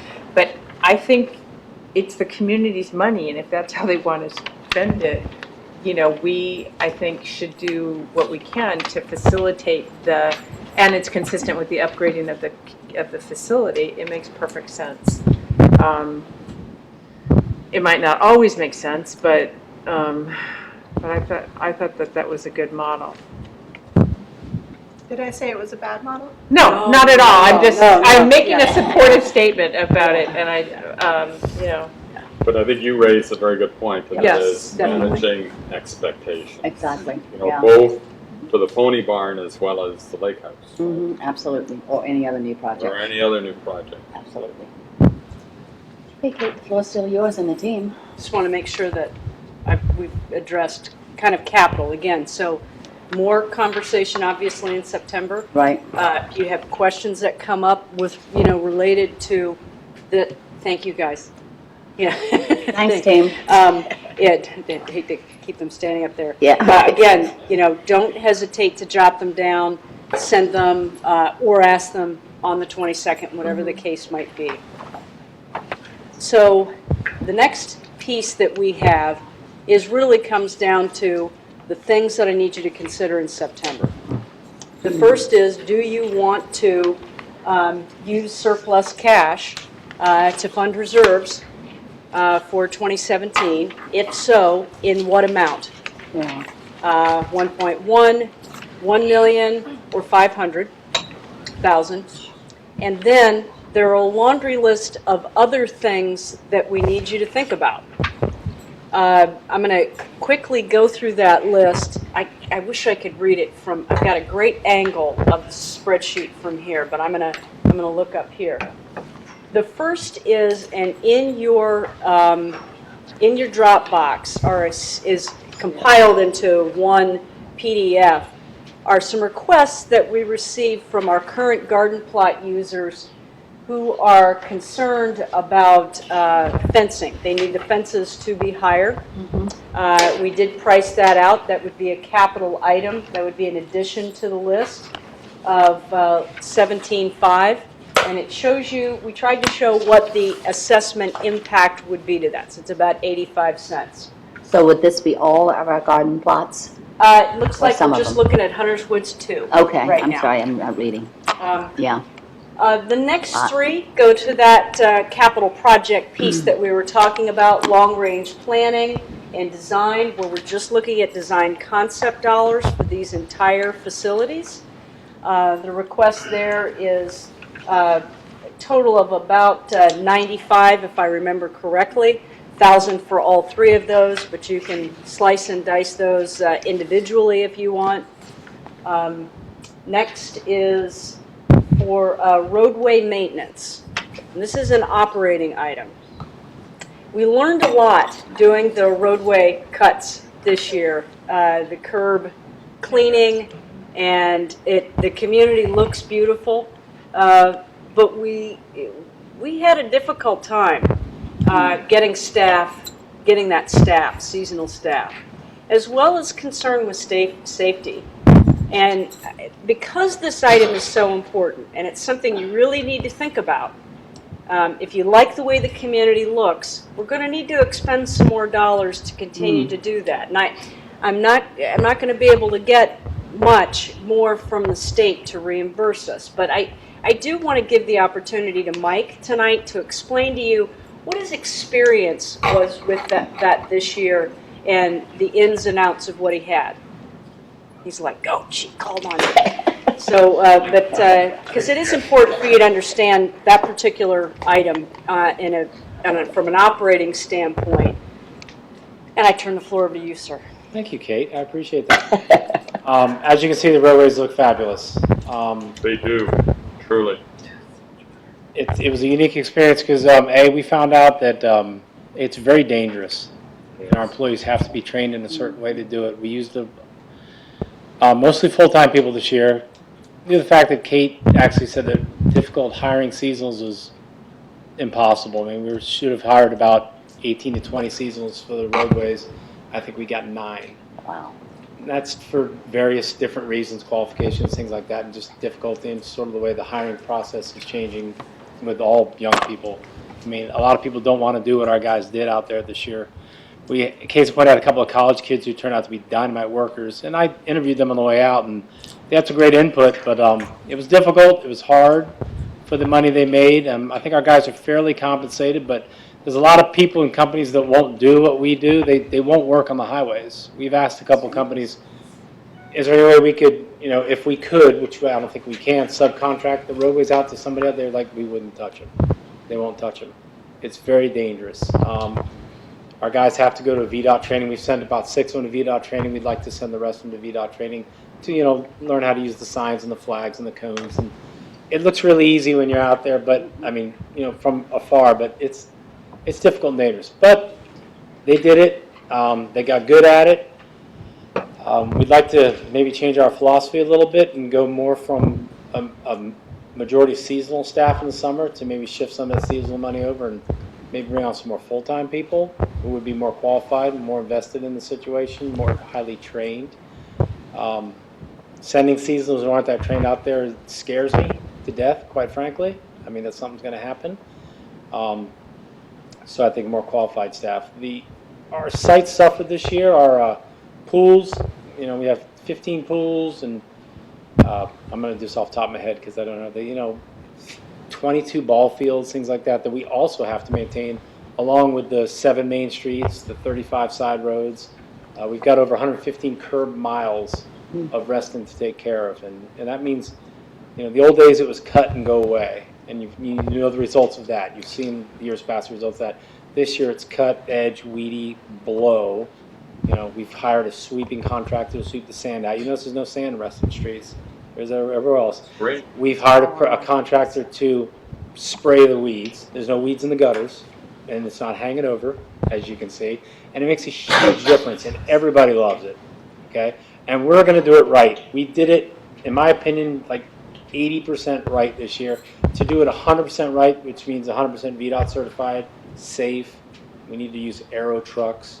We need to do a lot of different things to keep our guys completely safe. It's going to cost a lot of extra money, and that the biggest cost will be contracting another mowing company to go out and cut our properties, our pools, our tennis courts, with our help a little bit while we focus on the roadways. That's sort of the question you have to ask yourself, and I know everybody likes roadways, and there's no jamming the toothpaste back in the tube once it's out, because people see them and they love it. And if we went back on that, oh boy, that would be a bad thing. And you know that. But to do it right, we have to have somebody come in and help us do our sites correctly. I mean, our sites need to be cut, weedy, blowed, sprayed, things like that for weeds and stuff. This year, I wasn't happy with the way they were. Richie, our grounds person, was just devastated by the way our sites look. To the common eye, probably not that bad. But to us, it was like, we felt terrible because we were really focusing on VDOT roadways, and they look great. But then we saw our sites were kind of slipping a little bit, and we're like, it's really not up to our standard. So the choice is, focus on use our staff focus on the roadways and keep that going, which is high maintenance and difficult, and then contract out and have somebody do our sites, or the alternative, we could cut straight on our sites and scale back on roadways. Yes, ma'am. So a question for you. And my son, one of my boys plays baseball, and he noticed that they were all complaining because the balls couldn't roll. They get caught in the grass in Brown's Chapel. A few times that happened to them. But he came in and said something. I was like, okay. But we allocated money last year. And what has changed between the money that we allocated and now saying that we can't get the job done with that money? Like, why do we need more? Well, we were 10 bodies short this year, number one. Because of money or because you couldn't hire Because it? of hiring. Okay. And we've used that money to subsidize with a contractor to help cut our spots, okay? Which is it's a push. We've used the money that we had for the hiring people, which we couldn't hire, and we hired a contractor and they do our spots. The ball field question is, I mean, we have no full, Fairfax County, they have ball field crews that go around every day and drag, so we have no ball field crew. I mean, I would need 3. The outfield and at the Browns Chapels? I mean, I have no crew to go out there every day and drag the fields. We cut the fields once a week. Okay. Now the outfield, That's fine. Brown Chapels we put a lot of money in renovating those fields, and we had some difficulties, which we were trying to overcome, and a lot of it has to do with, you're gonna hate this, more money. To adequately maintain a ball field, I mean, you need the magical substance of water. I mean, H2O, and we have no water up there. We have no watering system. High school fields are all watered. I mean, they're beautiful. They have coaches go out and maintain them every day, drag them instead. I don't have the dedicated people to do that right now. I mean, I've been out cutting grass myself and stuff. We've been pushed to quit. Not a complaint. It's lots of fun for me. I'm not going to lie.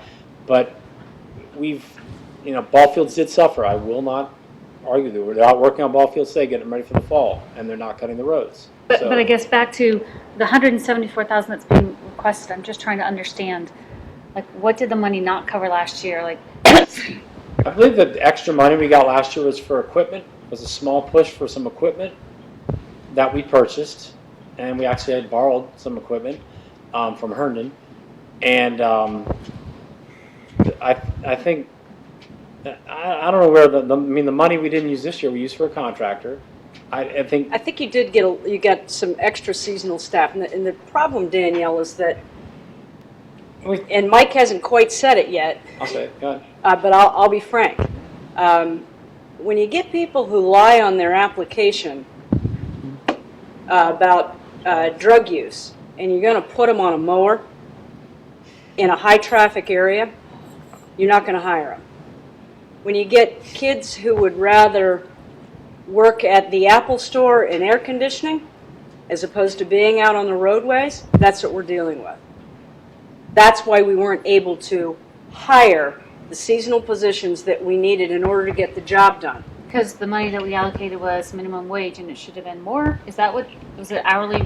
A little bit of that, and you also want dedicated workers. So, we really wrestled with this throughout the course of the season and had several internal meetings. How can we get the job done? What can we do? I mean, we had hiring incentives for seasonals, everything. And what Mike realized, and with his team, is that he's got some seasonals who've been with us for years, work really hard. They come back to us every year. And he said, well, what if I just converted those to full-time positions where I get to use them for what I need in season and then use them for other important stuff out of season, and their work ethic and dedication to getting the job done will help. And then we spend less money on seasonals. We still need seasonals, but we're going to put seasonals in jobs that's not going to be life-threatening to them. It's almost addition by subtraction, where you subtract some of the lesser qualified, lesser motivated, lesser paid, guys who are sort of not invested. You get rid of 9 of those and you give me 3 that are fully vested, trained, ready to go. I mean, I can do more with those 3 than I could with those 9. Okay, that's that part. I can't put people who aren't trained and aren't qualified out there. You can't do it. Something's gonna happen to one of them, and I'm gonna be the person responsible. And it's really, it's dangerous out there. And if I send a nice small unit of trained people out there who are vested and do it, I think they can crush it. And we can have a qualified contractor under our, tutelage, under our, observation, doing all of our properties. And we haven't abandoned all of our properties. We'd be able to pair off a couple people to go do certain properties. I mean, I didn't bring the list of properties, the amount of acres that we cut, and it's massive. I mean, and It's to in do your it, packs. and to do it all first class, blame me. Maybe I underestimate. It's going to cost more money. I mean, we did not realize how heavily, high intensive, we figured we could do, South Lakes in half a day. It takes a day and a half to do the darn thing right. I mean, it really does. And Okay. I can't make them work any faster, any harder. Can't do it. It's Did the just, state pay us anything? they do. They pay us about, don't quote me on this, about $38,000. They pay us 3 cycles. They will pay us every time they cut, which they cut 3 times. If you look at Fairfax County Park and everything, they sickle it down 3 times, okay? When they cut, they'll pay us. They cut 3 times, we cut 18 times. I mean, Okay. and you can see the difference when you drive into Reston from Fairfax County Parkway. So in your kind of supplemental materials, you'll see something called appendix that we rolled in.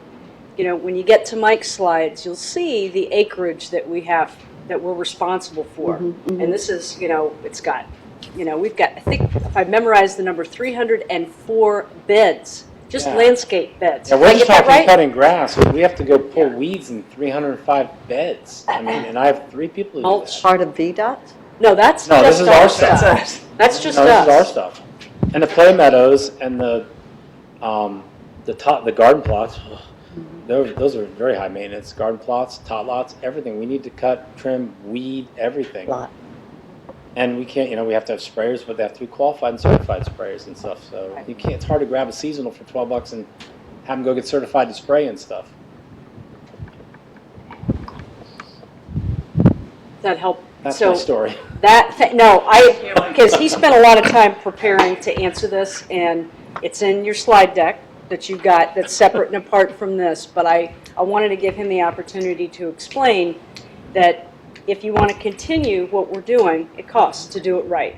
It's not a fact that I just want to throw more money in bodies. God, we've tried. I mean, we've all gone out there and I've pushed these guys, and as far as as hard as I can, as hard as I want to, without putting them in harm's way.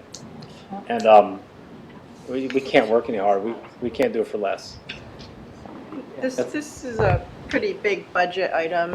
It might be something the board wants to talk about strategically. I mean, it's over $1 million that we're losing on the grounds maintenance, the recreational area and grounds maintenance, and I'm guessing that might include the roadways, I don't know. But, we probably might want to step back and look at our priorities and what the community wants and what our community partners are providing and what we're providing for the community, and just, think about where we want to spend our money and how we want to spend it. It's a pretty large item, and if it's, not being maintained to our expectations, we might want to think about our expectations and priorities. Agreed. That's, again, why we put it on a laundry list for you to consider. So what's included in the budget is what it just takes for us to do our normal work. And some of the dollars that we spent this year in order to do the roadways, to do it right, to do all of it right, that's the other 174, and it's up for the board to discuss in September. So thank you, Mike, for that. I wanted to make sure we put that in front of you. The other 3 are related, and this is pool operations and staff hours. And these are dollars that were not included in the budget. This is in this 2017 budget. It is up to the board to decide if they want to do that.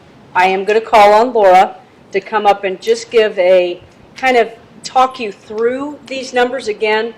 The information that she was going to present to you tonight is included in your in the detailed appendix.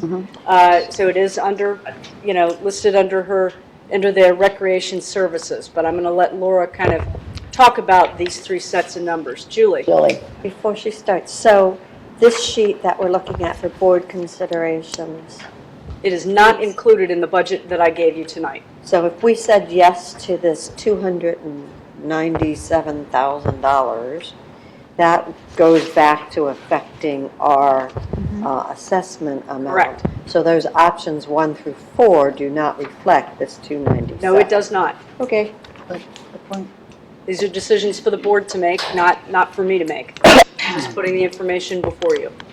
Okay, Laura. Go for it. So when you have 3 different items up there, option one, change 1, change 2, and change 3. And you may remember that this was brought to you during the 2016 budget planning process when we gave options about the pool schedule.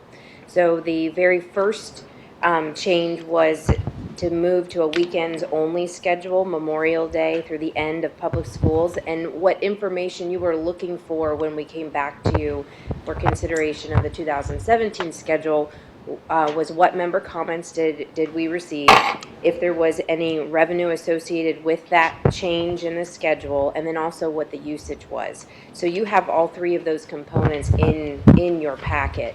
I don't know how much detail you want me to go through here for these, but each one of these items has that information in your packet.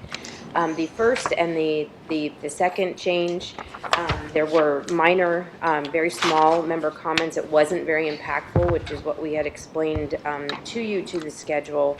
And there was revenue seen $1,000 in the that first weekends only by allowing rentals to come in earlier. And then the second option was to close 2 pools twice during our main season, that season 3, which is after school is out through August. And there was $5,000 in rental revenue received at those facilities. And the usage is there. You can see how that was affected. And then the third item is the one that I really want to touch on. We just went into this option on Sunday. Sunday was our first round of closing. So we don't have all of the data. And it's very important for you to know that with the change in Fairfax County school calendar for next year, by starting a week early, that will affect this option as well. And also our staffing, that's the staff that's available to work during this time. So we're taking a look at a tiered schedule or a staggered schedule, but to be honest, we have not figured out what to do yet. We don't have all the comments back since we just started that yesterday, that season. So we need to hear from the members. So those are things that if you want to go back to the old schedule, that's what the cost impact would be on operating. I do encourage you to take a look at the information that Laura provided in your packet. I think the Fairfax County Public School start time is key because it advanced by 1 week. Now I'm losing lifeguards of teenage who are high schoolers who can't man a pool anymore. Right. And I can tell you when we had, again, hiring this year was tough. So we could keep them open, but we don't have anybody there to oversee the pool. So again, considerations for you to make. We purposefully did not include it in the 17 budget because we wanted you to decide what would you prefer to do. Okay. So those first 2 options they're easy. Either way, you let us know. You read the member comments, but do note that the revenue, we would lose that revenue if we were to adjust the schedule back. Yes. Did you get a lot of comments? Yeah. We really didn't. There were for that first. Let me look here. I have a totally separate presentation. 2 emails. Sorry, there were 2 emails about the very first option, and it was a request. Excuse me. The very first option was one specifically asking for Lake Audubon to be open on weekdays. So one comment about that facility, and then closing the 2 pools twice weekly during our main season. That was Tall Oaks and Newbridge. We did receive 2 emails from members who were frustrated by that option, and another was to keep Newbridge open all the way through Labor Day. It was about 450 to 470 fewer people during the week at those 2 facilities. Mm-hmm. The pool, as a side note, the pools have never looked better. It's a remarkable change this year over the previous year. So I'm not sure what you've done, but it's definitely better. Well, our Will is watching right now, our aquatics program manager from home, so she'll be thrilled to hear that. They instituted with the whole staff a Safe, Clean, Friendly Fund, and they really worked hard with the staff to try to step it up a little. So thank you. But So I'm going to, thank you. Okay. If there, I mean, so I'm sorry, Julie's got a question. Yes, If I remember correctly, our Parks Recreation is coming in our September meeting to present to the board. yes, they are. I'm trying to remember They because are. I know I missed the last Mhm. committee meeting. But I know that this topic of looking at the pool usage and how they might, I think they're getting a lot more input from the community. And I don't think that having just a couple emails here and there that Kate gets or we get gives us enough data. So I really think this is something that we are going to look to Parks to help us on figuring out the right answer going into next year. And I know Laura's and team are prepared with data so that they're basing their comments on facts. Yeah. And their decision on facts. So I think that's kind of really the key here. And I think with the new Fairfax County school schedule, that's something that they're going to need to take into account when they Oh, yes. look at this. So and so I trust that you'll definitely get input, I'm sure, on that. Before I go to the next section, I vaguely thought I heard bio break request. Without objection. You're in charge, so if you want to take a break Yeah, I think we before I need go to to the take next. a bio. Thank you, Laura. Thank you, Laura. Let's take a 5-minute break, please. I want to close your. Mic off.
We'll send that. I should have brought the second coat in.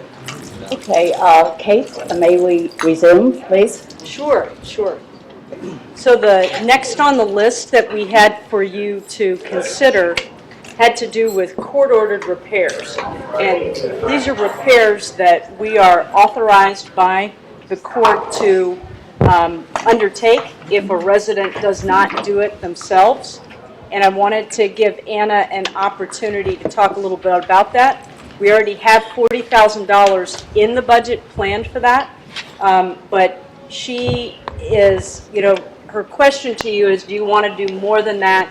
She's got the best details. They are in your pack of information as well, but I want to give her an opportunity to talk about what that item is. So as Kate says, I have $40,000 in the budget currently for the 2017 budget. We have a backlog of 25 properties that have court-ordered judgments against them. So we are trying to obtain a bulk estimate for all the properties so that we can get a discount if all the properties were repaired at the same time. So the contractor is currently getting these estimates together. We currently only have estimates for 6, and those 6 amount to $25,159, something like that. So in order to get all 25 done, it will not be in the 40,000. Most likely, it will be probably closer to 80 to 100,000. So I mentioned to Kate that probably to make a dent in them, it would probably take closer to 65,000. So An additional 65,000. Yeah. Well, I mean, we could do probably a good amount of them for 65,000, but if we wanted to do all 25, it would probably be closer to 100,000. We don't have the full estimate yet, but it is 25 properties. But it's 65 Obviously- in addition to the 40? correct. Yeah. And you're thinking that you need more like a 80 in addition to the 40? We probably need 80 to 100,000 total. To do all Total. 25. To do all 25. So if you, So it's a 65 and 40 plus- 40, right. Is Yeah. the, okay. The unique, I'm going to interrupt you. Is that okay? Something to keep in mind is that court-ordered repairs, that also means what we call a maintenance assessment. It goes against the member. Hopefully, eventually, we're going to get paid back for the money that we spend to repair the exterior of these homes that are in such disarray, they are impacting the value of other property around them. So just so you know, it's not kind of, you'll eventually get the dollars back. How many do we typically repair a year? Like, how many do we repair How did we last get to year? 40, right, in the budget? Yeah. So this year, for example, we'll probably, the legal committee approved 3 so far, and that's going to be about $22,000. We have $30,000 in the budget this year, so we'll probably be able to complete 4 total. Last year, we had $20,000 in the budget, and we completed 3. So overall, over time, we've not ever really put a whole lot of money in the budget for court-ordered repairs, and we've not been able to repair many properties. And that's why we have such a large backlog of these properties. Oh. So, obviously, from my standpoint, we would like to get as many done as possible, because the less we do, the more of the backlog we would have. But again, my department is taking a different approach that, we're trying to work with the members more closely so we don't have to take them through, the court process. So hopefully that 25, is not going to increase. So hopefully we get the 25 done, and then we can hopefully work with the members internally without having to take them to court. But at the same time, these are 25 properties that are in disrepair that are out there in the community, affecting other properties that might be, maybe somebody may not be able to sell their property because it's or a property that's in disrepair or something of that sort. So. You said that we haven't been able to do as many as the boards have approved to do. So these 25, how long have they been in our inventory to repair? Several years. We probably have them going back at least 5 or 6 years. Wow. It's been some time. These are seriously distressed Yeah, properties, yeah. I've been reading an email on one particular, on which I assume. Danielle had a question. Of this 65, how much was in your budget last year?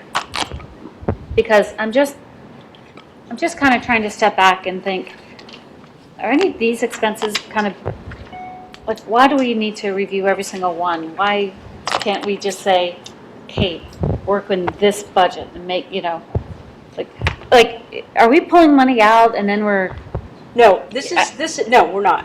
She's already put in 40,000 in her numbers? into your current proposal that's on this sheet. So And that's again, an increase nothing, from 20 and nothing 30 on came this out. separate sheet My apologies. is included in here. These are choices that we wanted to give you based on either member feedback or experiences that we've had. Again, just to make a decision, do you want to add another 65 in order to address it? It's entirely up to you. And that's, we already have money to do about 4 next year of the. But we're not making any headway against the inventory. I mean, right now, we're holding. We're not. We're sort of in a kind of, I wouldn't say a holding party. I mean, eventually we'll, Get to But even crack away at it, Well, but like you it's a said, very you were slow what, 20 and process. you went to 30, and this year we went to 40. Even if we went to 60 for, an increase of 20, we're still only going to be able to probably do 3 more maybe. Yeah, I mean, I think if we had 65 total, we would probably be able to do half of the properties, but we certainly wouldn't be able to do all of them. Well, in terms of, We may be able to do it, half in 2017 and half in 2018. But we definitely wouldn't be able to do all of them. So I think it's just a matter of how much money does the board want to allocate to that line item. And, we don't necessarily have to do all of them in Right. 2017, but it would be nice to, make get a a dent in bunch that of them 25. done. Part of the way I look at this is we are maintaining our roadways for VDOT, and we're not getting our full return on the money that we have to spend to maintain the state's responsibility. Here's a situation where we can do the court repair. It helps our members in what their neighborhood looks like and their ability to preserve their home value. And eventually, we should get the money back. We might not get interest, but we should get the money back, right? Because it goes against as a lien, right, to the property. So, Yeah, I mean, this seems like a high priority for the community association. I mean, it's one of the purviews of our founding. It's pretty basic that I think covenants should be pretty high up there. I'm surprised. yeah. And this is where I was saying before, is I think we should really look at our priorities, how much each of our activities and operating expenses are costing us, and, what are our priorities, and how do we want to spend the money on them? Yeah, Eve? I agree. I mean, I think that, I actually would put the roadways and these houses and covenants in general as a very high priority, because I think that look and feel it's a big part of why you are able, and I'm sure Ray has had this conversation with people who are buying in the community as well, when you're a real estate agent, part of what you're selling with you is the amenities and the covenants management. And if we are not doing a good job of covenants management, then it's a problem. And I think, we have some neighborhoods where it is a more obvious problem than not. And I think that it's important that the entire community look well cared for. And I think you're doing a great job working with the homeowners that are struggling, we see it in the legal committee that fewer people are coming through legal. So in my view, this is a high priority. again, something for you all. Just my Don't daughter. have to decide tonight, but Tonight, just no. something. It doesn't have to be 65. Exactly, getting halfway through the list would be really awesome, Right. you know, and then Right. say it's a priority for several years, and then it's Yeah. less of a Right, priority. By September, or, probably in the next 30 days, we should have the full estimate for all the 25 properties. And we see that there are some that are bigger numbers, lower numbers, so he may come back with, a lower number than we anticipate. So you may have a more accurate number to make a decision with. What would also be interesting to see is if there's, of this 25, if they're clustered in one neighborhood area, Anna will know that. Yeah, they're pretty spread out, but it's not concentrated in one area. Okay. But I can certainly give you the information as to where the properties are. So is that something that you'd like to see Yeah, in because I want to September? see helping in a community. If a community's, Well, that helps to help them, right? Yes or no? I would think that if you, I think that there are some clusters where the cluster structure, the cluster covenants are not being well adhered to, or they're, we've talked about this before, Anna, about updating cluster standards and stuff, like getting people to sort of push through or ginning up the institutional will to get some of these things done so that they get a better curb appeal is, I think, a really important. And part of it too is, the board management within the cluster. That's what I meant, Some of them are yes. more active than others. Yes. So in some of the ones where the cluster board is not very active, that's where you see some of the more, they kind of tend to have a more Variances. laid back, approach to where the properties are well maintained or not, so. Okay. That makes sense. I just a clarifying point, I did hear that you're interested in seeing if there are any clustered kind of in the same area properties. Anna's also, so we can come back with that. Anna can also, we'll have by the September 22nd meeting a more refined number to do these in bulk. So we'll put that on our docket as to do so we can present that to you in September. Is that at least kind of a little bit more information? Yeah. Is that helpful to everybody? Yeah, and Anna, if possible, I'd like to see it by district as well. Okay. Thank you. Can I echo some comments here? Eve made really good points. And we have aging housing in this town. And it's really, to my experience, not as limited to specific regions as you might think. I've seen some places in really rough shape, Oh, I know. in some neighborhoods that are supposed to be I know. upper end.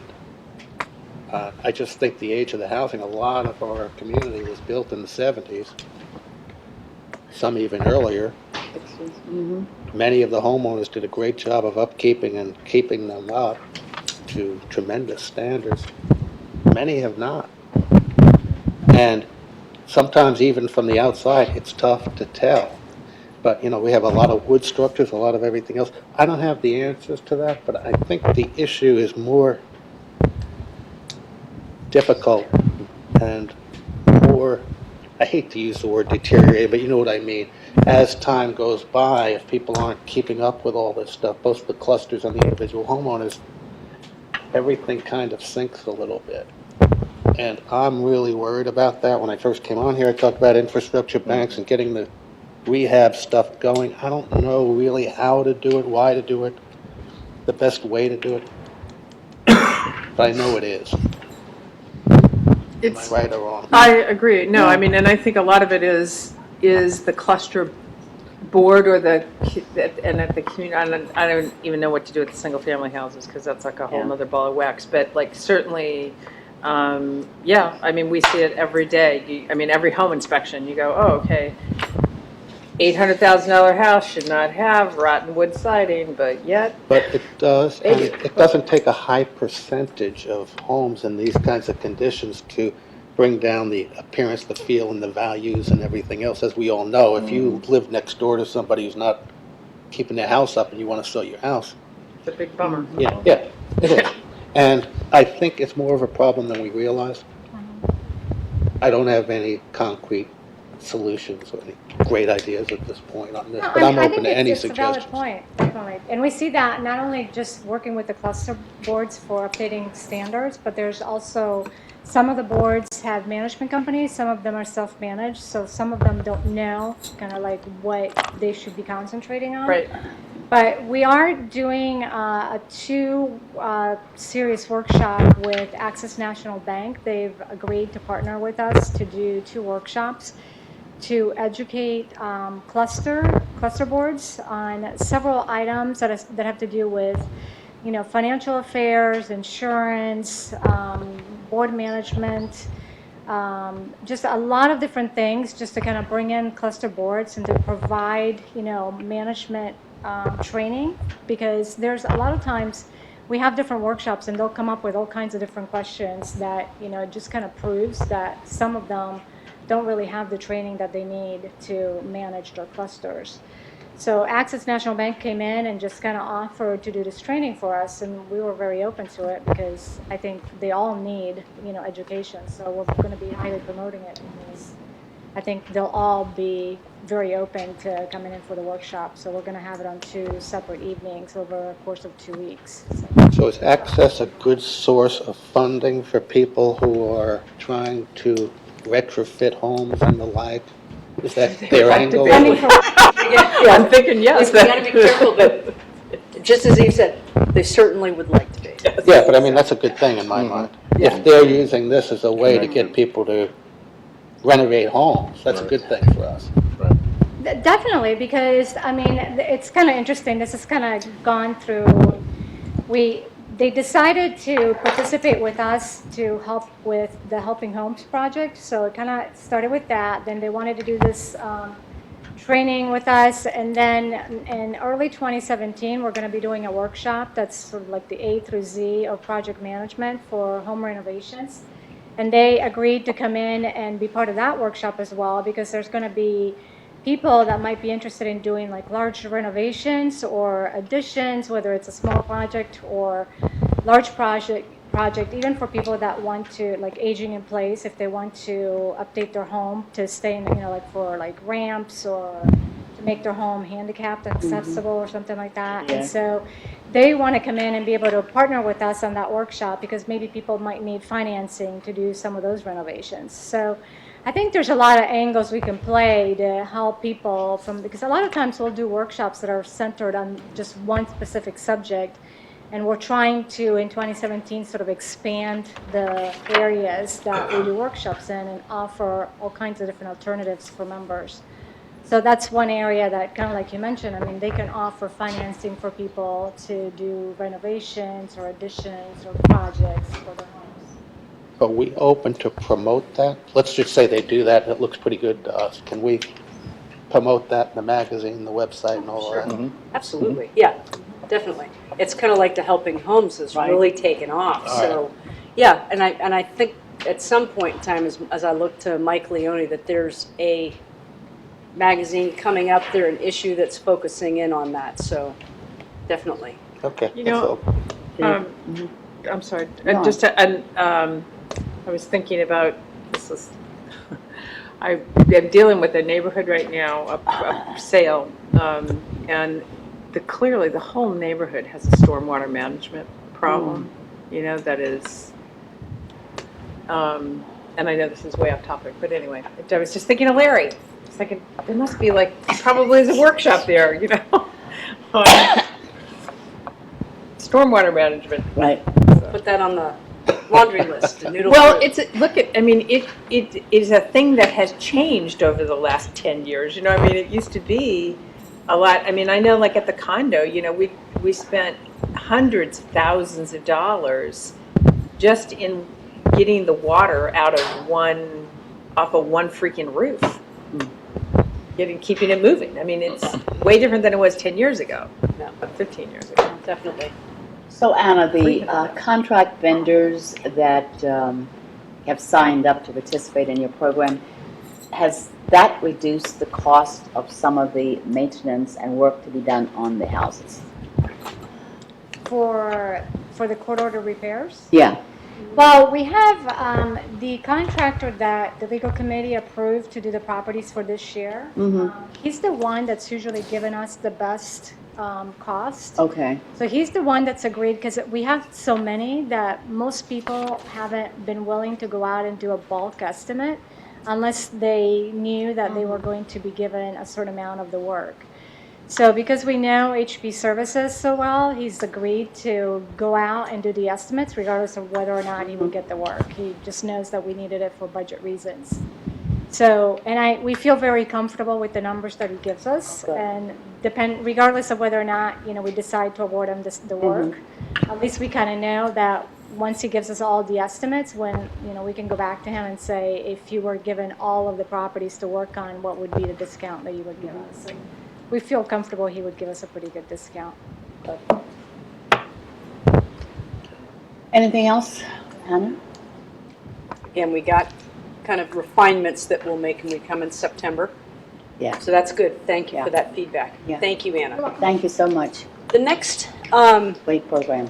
there are two kind of related that come out of Mike's department. The second one I'll talk a little bit more about, but Mike came to me with a request earlier this year with regard to kind of digital marketing campaign to help us sell some of our programming, in particular non-resident membership sales. So again, he's making a request here to add something to the budget, and I wanted to let him give an overview on that. Thank you, Kate. So as Kate said, really there are two different groups that we market RA products to. And then primarily for the purposes of this campaign, we're looking at pool and tennis passes. And I know Danielle's probably been looking at our numbers this year, and non-member, in particular non-member pool and tennis pass sales have actually been trending down this year over years past. So when we look at those two groups that we market to, members and non-members, we have a lot of resources internally that allow us to market to members, whether it's our magazine, whether it's RA News, whether it's flyers, websites, and even our own database. We have ways to get information out to our members about what's going on in the organization, in particular, the sale of pool passes.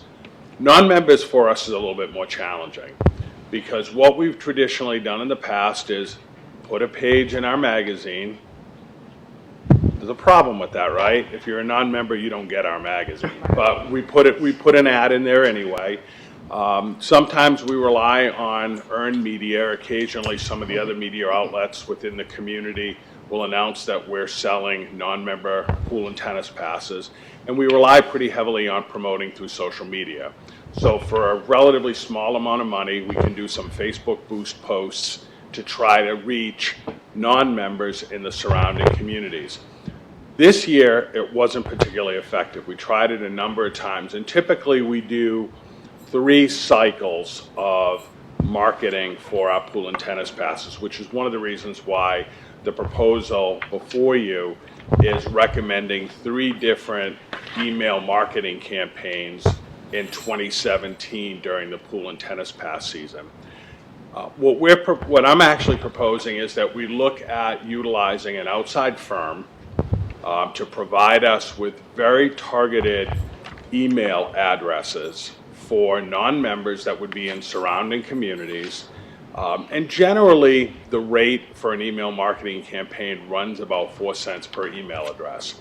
But the nice thing about it is that you can really segment and target the individuals that you're going after, the audience you want. So you can target by geography, you can target by demographics, age, personal interests. If somebody has an interest in swimming or tennis specifically, all of that data is available through marketing lists that a number of firms in the area, and actually media outlets in the area, have. For us, we've traditionally never budgeted for external marketing. It's not in our budget. It's not in the proposed 2017 budget either. But what we'd be looking to do is work with an outside vendor, 3 e-blasts over our 3 kind of phases next spring, and really look at it as a pilot for us. to determine what type of revenue we can actually derive from that type of a campaign, and look at whether or not that is a viable marketing resource for us as we start to look at 2018 and beyond. Is that something we really want to do more frequently to drive different program sales, maybe the after-school program down the road, or some of our other parks and recreation activities. But initially, we'd start with pool and tennis passes, because that right now is an area where we really need to see some growth. And as you know, non-members pay a pretty significant fee to have access to RA pools. So a family, I got my numbers right here, a family rate is $530 for a season, and an individual rate is $370 for a non-member. So that's obviously the benefit is that helps to offset some of those aquatic expenses by bringing in more non-member sales passes. So what we're proposing for next year is to look at a $9,000 expenditure to actually be able to go out and do a digital campaign, use a firm that can get us good, reliable data. It's not unusual. A couple of the organizations we were looking at get on average 10% open rates on e-blasts. In the marketing world, 3 to 5% is generally good. One of the firms in particular, very reliable in the DMV area, guarantees you 10%. And if they don't get 10% open rate, they'll do another blast for free. So they have highly successful rates. I can tell you that this is not unusual. Columbia Association, just up the road, which we're all familiar with, Columbia has actually been investing the last couple of years on external marketing, and actually used one of the firms that I looked at. They budgeted about $10,000. They wanted to increase brand awareness and website traffic, in particular to promote their Hobbit golf course, and had highly successful rates with it. They had just under a 10% open rate. They targeted 50,000 email addresses to promote. It was basically a buy one, get one deal. They called it their Tea for Two Just for You campaign. So the goal was pay for a round of golf, bring somebody with you to golf for free. Basically, a one round rate for them is about $64 per person for an 18-hole round. They had, on average, 640 click-throughs on that 4,900 emails that were actually open. So even if you assume at $64 per round and they got about a 25% response rate, they were looking at generating about $10,000 off of a $2,000 marketing campaign. Danielle. So my question to you, why do you need to come to the board ask for money if you're going to generate more revenue? If I'm going to what? You're going to generate revenue to offset this cost. So I'm just wondering, I think this is fabulous and wonderful, and I would think you should go for it, but I don't think we need to increase our assessment because you're going to get revenue to offset your marketing cost. But we have to, but that's the hard part, is we haven't done it yet. So we don't know, we don't have hard numbers to say, yeah, it worked. So we're asking to invest in something we've never tried before to see if we can generate additional revenue that would not only offset the cost of marketing, but maybe put even more money back in the coffer that we weren't getting before. So it's something new and different, and it wasn't included in the budget before. So again, I'm trying to come to you guys with the new items. And again, if your feedback is go ahead and do it, we can't necessarily. What we want to do is close that gap, Danielle. The one that you saw yesterday in fiscal, where we were a little over 100 behind in aquatics. Mm-hmm. I need to spend money in order to close that gap. Right. Right. I have two points, a point and a question. One is when I look at this draft 2017 budget and I subtract the operating revenue from the operating expenses for communications, it's over $700,000 that we're spending on communications if you subtract out the revenue that comes in, and that's a lot of money. I mean, we're like quibbling about 147 for the curb cleaning and 65,000 for, the home repairs when we're spending over $700,000, almost $700,000 on communications. And, when we talk about this digital marketing campaign, I think it's a great idea to bring in new revenue and new members, new money from outside the membership. I want to make sure that that's something that's going to benefit our membership, where, are the facilities going to be too crowded for our members? Or, how is this additional money going to benefit the members and the bottom line? But also, I would think with $700,000, you could come up with the $900,000 out of that $700,000. I don't know why we would be even talking about that. Right. What's your expected payback on the money you're going to spend? What's the payback? 2 times, The 3 return. times, 4 times? Well, I mean, we don't know because we don't have a history around doing it. That's why You have this to have would an be a pilot. expectation. If you look at others that have done it, they have 3 and 4 time return rates on it. So I'd like to hope that, we would seem to see the same results. And if we're working with firms that have a track record of that type of return rate, we should see the same type of return rate. How quickly will it take for us to determine that? How quickly? Right.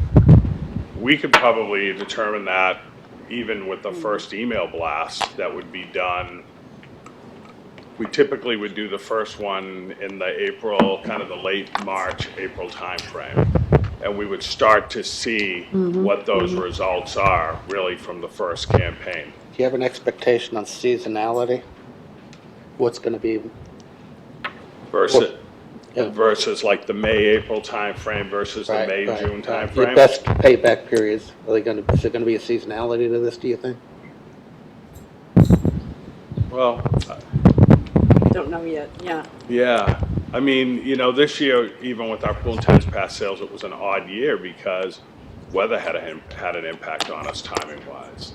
So where we usually see a big bump, even in pool and tennis pass sales in May, we were a little bit slower this year with the weather. So it's hard to say. Do you think you're going to do that 20% discount again, or maybe abandon that?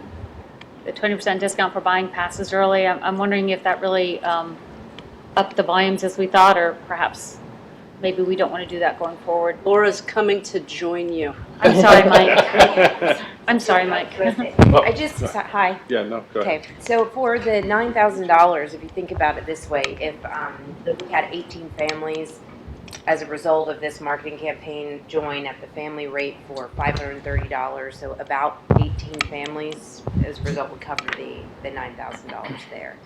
Just to The other question that Danielle just posed is the timing of the 20% discount versus 50% discount, and are we looking at making an adjustment to that? Yes. We needed it. We were kind of looking for a push and what to do based on where our sales were for this year. But did it really work? I mean, I would, yeah. So next year, maybe not do that? Well, We were able to cover the cost of that push, but it was really insignificant. And this year we tried to put an extra campaign in there because we typically go from that early pool and tennis pass season, right? Kind of before the 4th of July, and then we drop down at that 50% discount rate, which usually kicks in. So what we tried to do this year, especially because the weather finally turned around late June, early July, was we tried to get one more campaign in there for non-members and try to do a 20% discount rate so that we weren't waiting for those non-members to say, well, maybe I'll wait till they go to 50%, because we have some regulars that buy from us every year that know we're going to go to 50% on such and such a day every year, right? So some of them will wait it out. What we tried to do was entice them by, we'll give you a little bit of a discount earlier in July.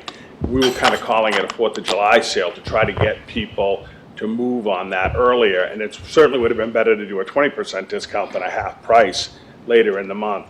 Unfortunately, the timing on it was a little late for us. We scrambled to put it together, but that's where next year in the plan, we'll do 3 cycles, but we'll try to time it and plan ahead so we can hopefully pick up some members at the higher rate, higher discounted rate.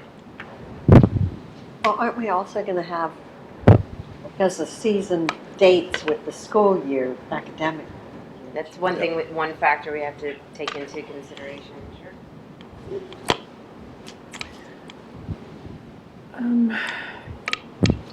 And just to touch on the capacity issue, we have a handful of facilities that reach capacity. So just to address that, we do have room for additional people to come in. Thank That is a valid concern.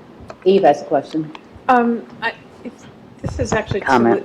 to Lucinda's point. You know, it might be helpful to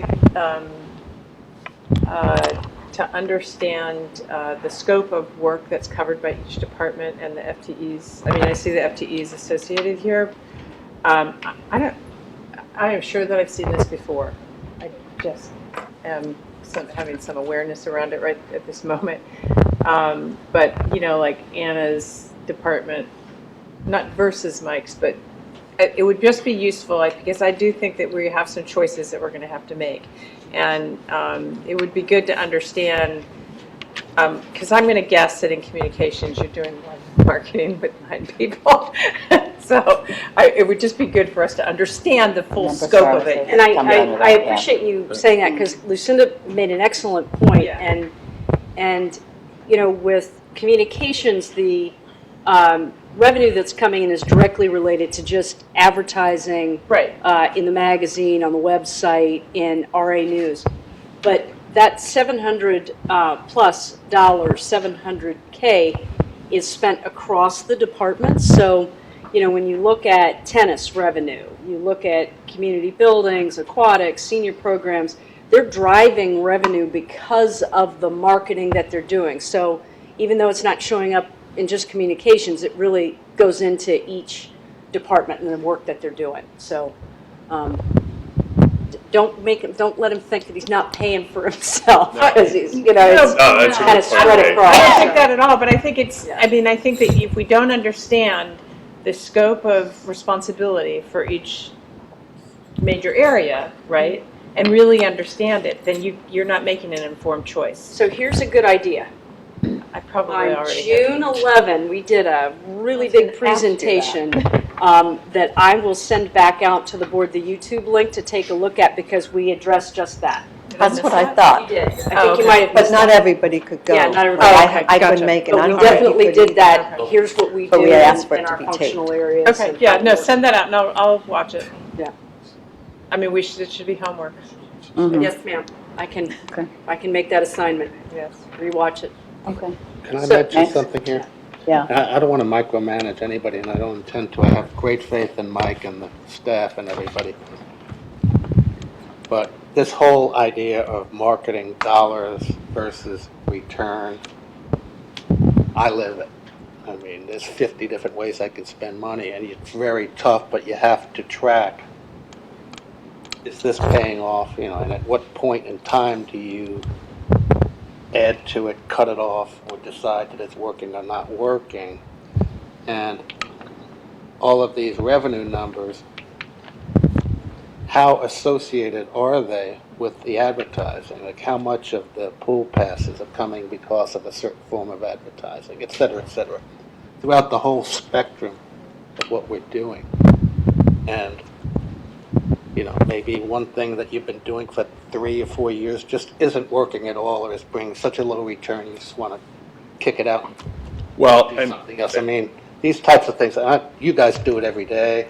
You know the situation better than I do, so I'm not going to try to tell you how or what to do, but just in general, can you talk about that? Yeah, and you bring up a good point, Ray, because one of the challenges with marketing dollars in general is really being able to have the analytics on the back end to determine, when you put those dollars out, where are you getting your greatest return from, right?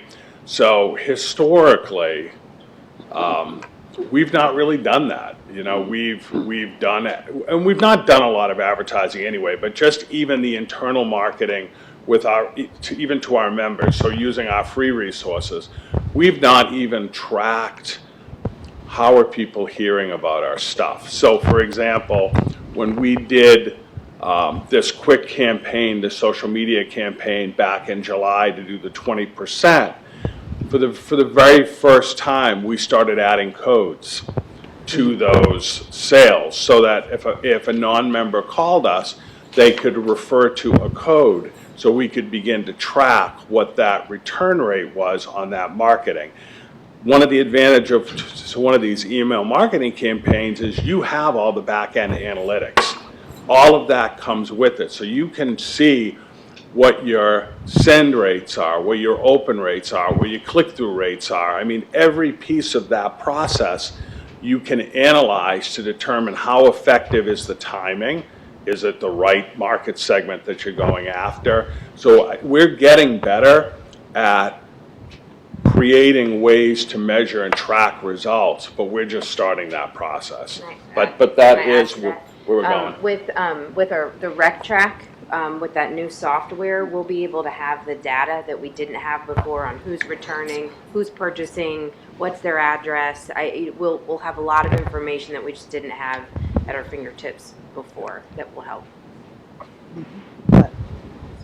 Anything else before we move on to the next one? This is a really silly one. I should know this, but when you get a pass, do you get a pass that covers both tennis and pool, or can you just get a pool pass or just get a tennis pass? As a member, it covers both. As a non-member, you have choices. So it wasn't a silly question, it was a good one. Well, I thought it was a silly one because I thought that I should know this. No, that's okay. That would indicate that I am not purchasing the board's pass of my own. For your friend. Right. So I'm busy on the trail. Yeah, I like that. So the next piece to this, and I'm going to have Mike hang up here with me, is member services and this concept of a pilot program at 2 of our facilities. So we've got this new member-facing technology that we're going to be launching later this year, and I look forward to giving you guys kind of the capital update on that important project. Laura's been working very hard. She's the team lead on that piece of it with several different people within the organization to get that new technology launched. But a piece of that is kind of moving away from the continual issuance of new member passes. So we look forward next year to begin that. Okay, once and done, you don't have to come back and get it. You just have to pay a renewal fee, okay, if you're going to be using the facility. But we have an opportunity to branch out our services. So it's not just having to come here to Reston Association to do that, but to also sell some stuff at the pools, like these passes on certain days, and like swim diapers, because I can't tell you how many times the pools were closed, different pools were closed because of contamination incidents, or goggles, or towels, or things like that people do pick up when they're here. So we have an opportunity to make some money, but it does require staff time. We need seasonals to go to. We're just doing a pilot at 2 programs. So we did not include it in the member services budget yet because we wanted to get your permission, because that is adding to kind of staffing dollars in order to have people there. It's either do the pilot or not do the pilot. Everybody comes back to the headquarters to do their business. So that's the So fill in my blanks. Did I screw that up? No. Okay. The only thing I would add to that is this year, really our aquatics team, working with member services, provided a lot more merchandise. So swim diapers, children's flotation devices, goggles. And honestly, we've started thinking a little bit more retail oriented. So where in the past, where we just displayed things kind of on the shelf, when we had a line of members waiting in line this year to get their pool and tennis passes, we put that merchandise right out in front because it's a convenience for our members. If they've got a child with them and they're looking for goggles, they know they're going to need to run out to Target or somewhere to pick them up. They can pick them up while they're there. So that approach will apply to having, in this pilot, some member services staff available at a couple of pools, again, to do that same thing. be able to have some of those merchandise items available. As Kate said, to have the convenience of, if a member wants to use a pool and they didn't have the time to come to headquarters during that busy season, kind of late May when pools open to early July, which is kind of our big rush period, having staff at a couple of pools to actually be able to service them and sell merchandise, I think will be a huge improvement in member experience too. Go ahead. Danielle? I was anticipating a question that Danielle was going to ask, but I'm going to wait. Well, and see if it is. again, with the pools, one thing I noticed this year was there was a phone on the wall, and right next to it was a sign to order pizza from, what was the vendor? Baba John. So you had your phone there, you had the phone number, and 20% of the sales went to Reston Association, which I thought was great. That is great. I love that. That's excellent. I was like, oh my, I took a Yeah. picture and texted it to Kate, good job. But again, this is my comment. The aquatics budget is 1.7 and the member services is almost 300,000. So why do we need to talk about $5,000? Especially when they were going to be selling things and.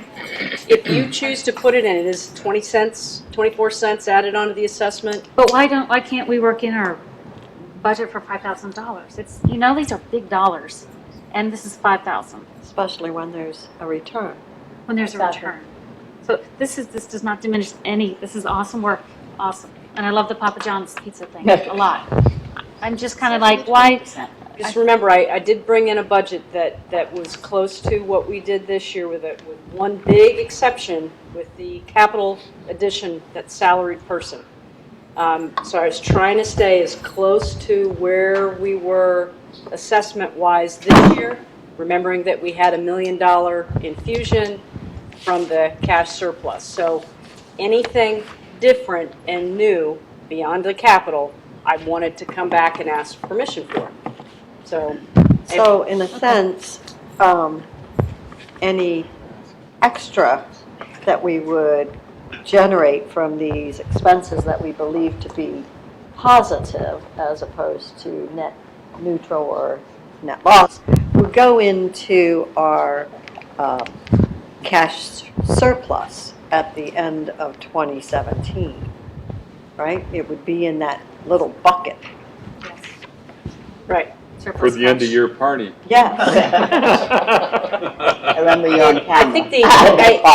I think the ultimate is we want to make the numbers that we have.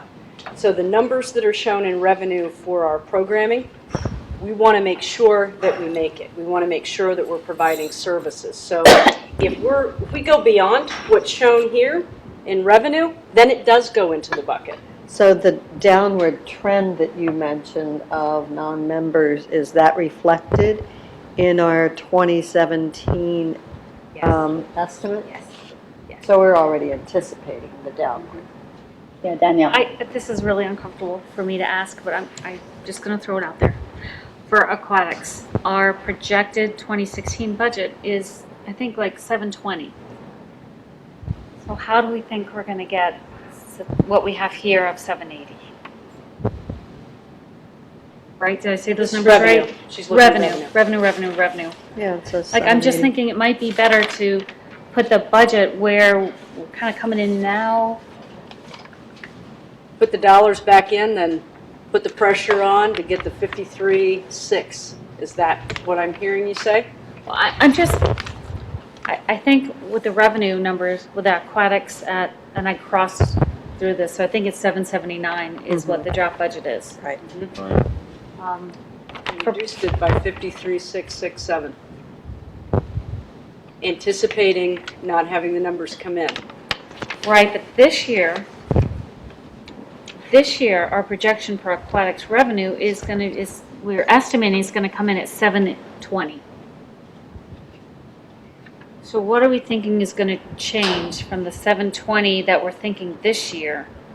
Like, what new things are we going to do to get 60,000 more revenue on that budget? I'm just thinking that this budget number might need to be dropped down. Not up. You want it to go down Overly farther. optimistic. I think it's overly optimistic. Yeah. But I don't, and it's not to put anyone, these are just numbers. This is not anyone's actions. Everyone is working really hard. I think there's a lot of external factors that are coming into play. Just the reality is, there's lifetime and there's other options for people. Fair question. Very good question. I know that's the you're fiscal saying- committee, every time the fiscal committee looks at it, and it's not from anyone not doing a good job. The pools are better than they ever have been. So you're saying the 833 in the 2016 budget is too high? We're Yes. gonna come in at about, it looks like it's gonna be 720. We can certainly reduce it. Our two main issues, the two main factors that are at play right now are our, what we just brought forward with the additional marketing for non-residents. That's Yeah. the downward trend there. And then also our swimming lessons. I don't know if you've seen the kind of strip malls, and they've got a swim school that's in. Yeah. And you mentioned lifetime, but people are getting their lessons prior to the season because they're year-round, and we are just in-season outdoor facilities. So we have seen and heard from members saying, oh, you know, we took our swimming lessons early. We can go back and take a look and. Have our swim lesson revenue, but that one line item, has that been decreasing as well? Do you think But it's priced wrong? Our members are being served, they're getting their swim lessons, and those swimming lessons are not making us a positive income anyways, right? So I would say that that's okay. Yeah, I think it's an okay thing. It's not like we're doing a bad job, because we're doing a great job. But let's just kind of go into 2017 with like okay, this is maybe. This is what the number. This is maybe what it is. And I'm just looking at Laura, I mean, we can come back in September with a reduced number. If that's direction, again, my ultimate goal on the 22nd of September is to get all of your input when we bring back kind of the next revised budget. So if this, I'll put this on the tickler list, kind of in addition, things that we would need to do. I want to make sure we come back to you again. It's got all of the input that on all the items that we brought to you. Well, you're going to, in the revised 2016 budget column, when you come back in September, those numbers may change anyways, right? I'm going to look to Robert and Melissa, because we are expecting some numbers to come in on a couple of health insurance items that we'll have information on. I mean, Robert, we can bring another budget to you, another version. So what we'll do is we'll take a look at the projections again as the months go on. But September, we should have a new revised, updated. I'm not going to ask the budget leaders to go and look at what they've just looked at now again. Right. This month, we've got to skip a month and do it next month. As for the dental, if that hits the maximum 8% increase that I worked it out, it's going to add another $8,000 overall to the budget. So that's really a non-factor. But I guess my question, Julie, are you asking this first column? Yeah. There's no changes there, because what we're looking at is what the budget is. And what I think I'm talking about is what actuals. Yeah, I was Right. thinking this was actual. No. Year-end projection. These aren't even year-end projections. No, but what you're asking for is what the anticipated number is going to be. Which Danielle received last night. Right now, it's 720 for aquatics. For aquatics. So I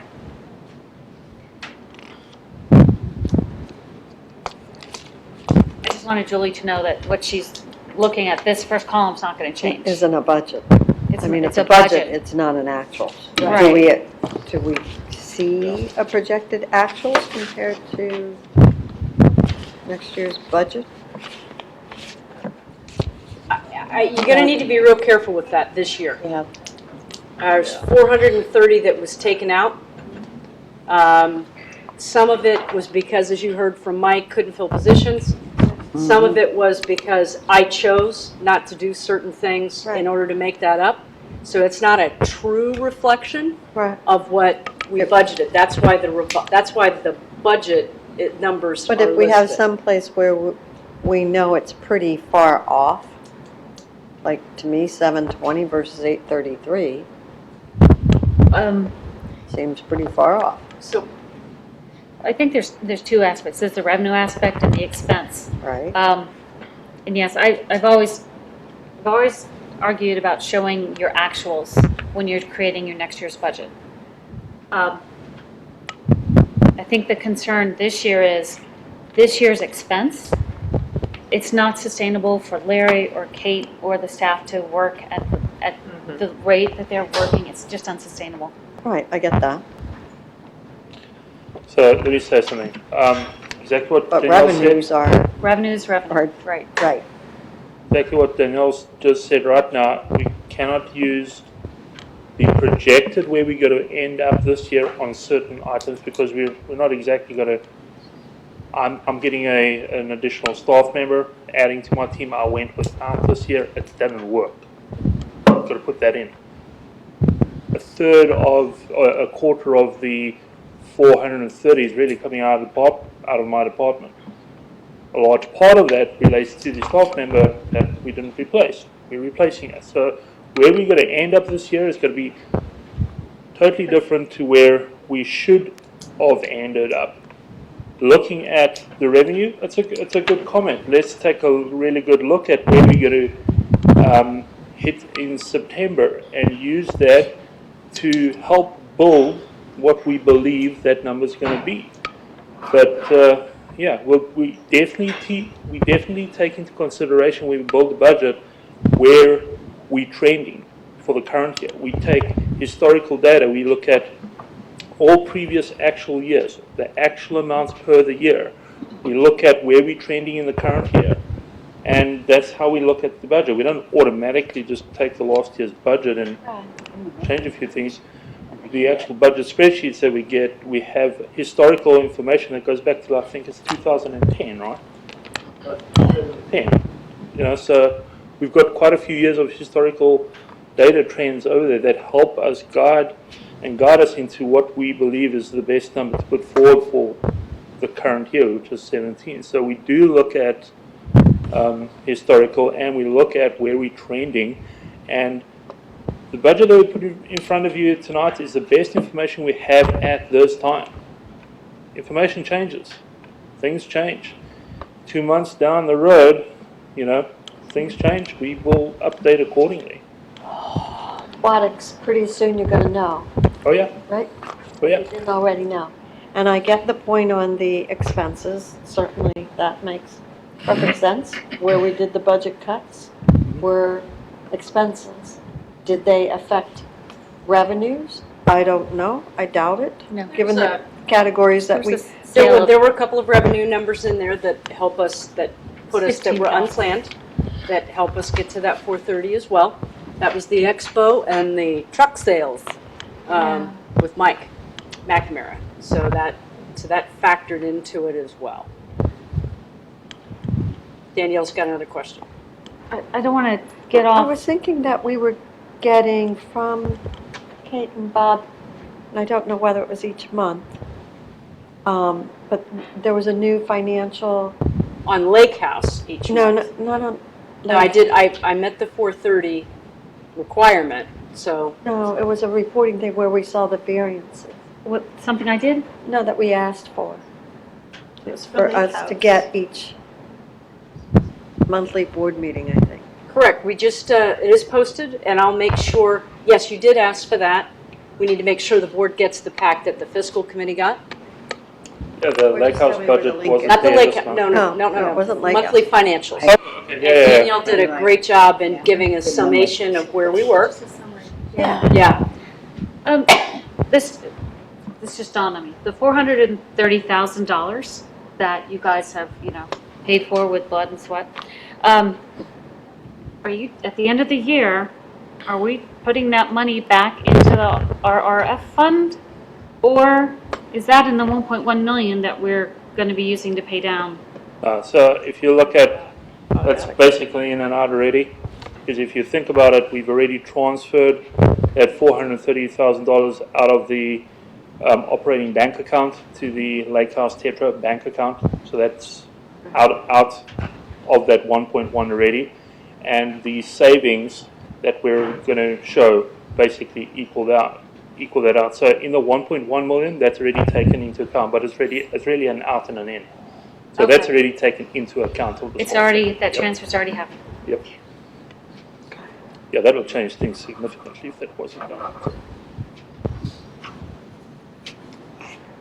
So we've got one more item on here, and it's board governance training.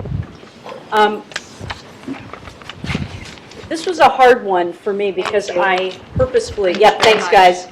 I purposefully did not put any dollars in to 1,300 on board governance training. And Director Sanya was not happy with me when I did that, but we had spent money this year. We had gotten some pro bono stuff, and as I had mentioned to him, we hadn't yet acted on it.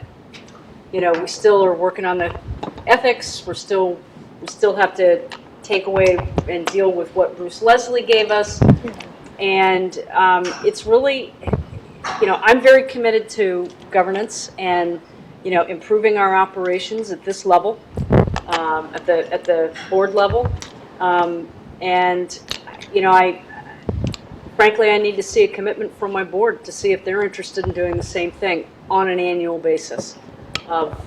It's really kind of the, you know, training is really what it is, and seeing how we can operate better. But again, May, we had a fabulous session with Bruce, and we haven't done anything with it yet. And is that about what that cost? That one day cost 20,000? Usually I put in about 12,000. 12,000 for that one day? We But paid not them? for that one day. Some of that also went to ethics. We were able to get the self-assessment that we should do every other year. We were really lucky, got that for nothing. Board Source did it. Because we were a trial. We were a trial, and we got some great info from it.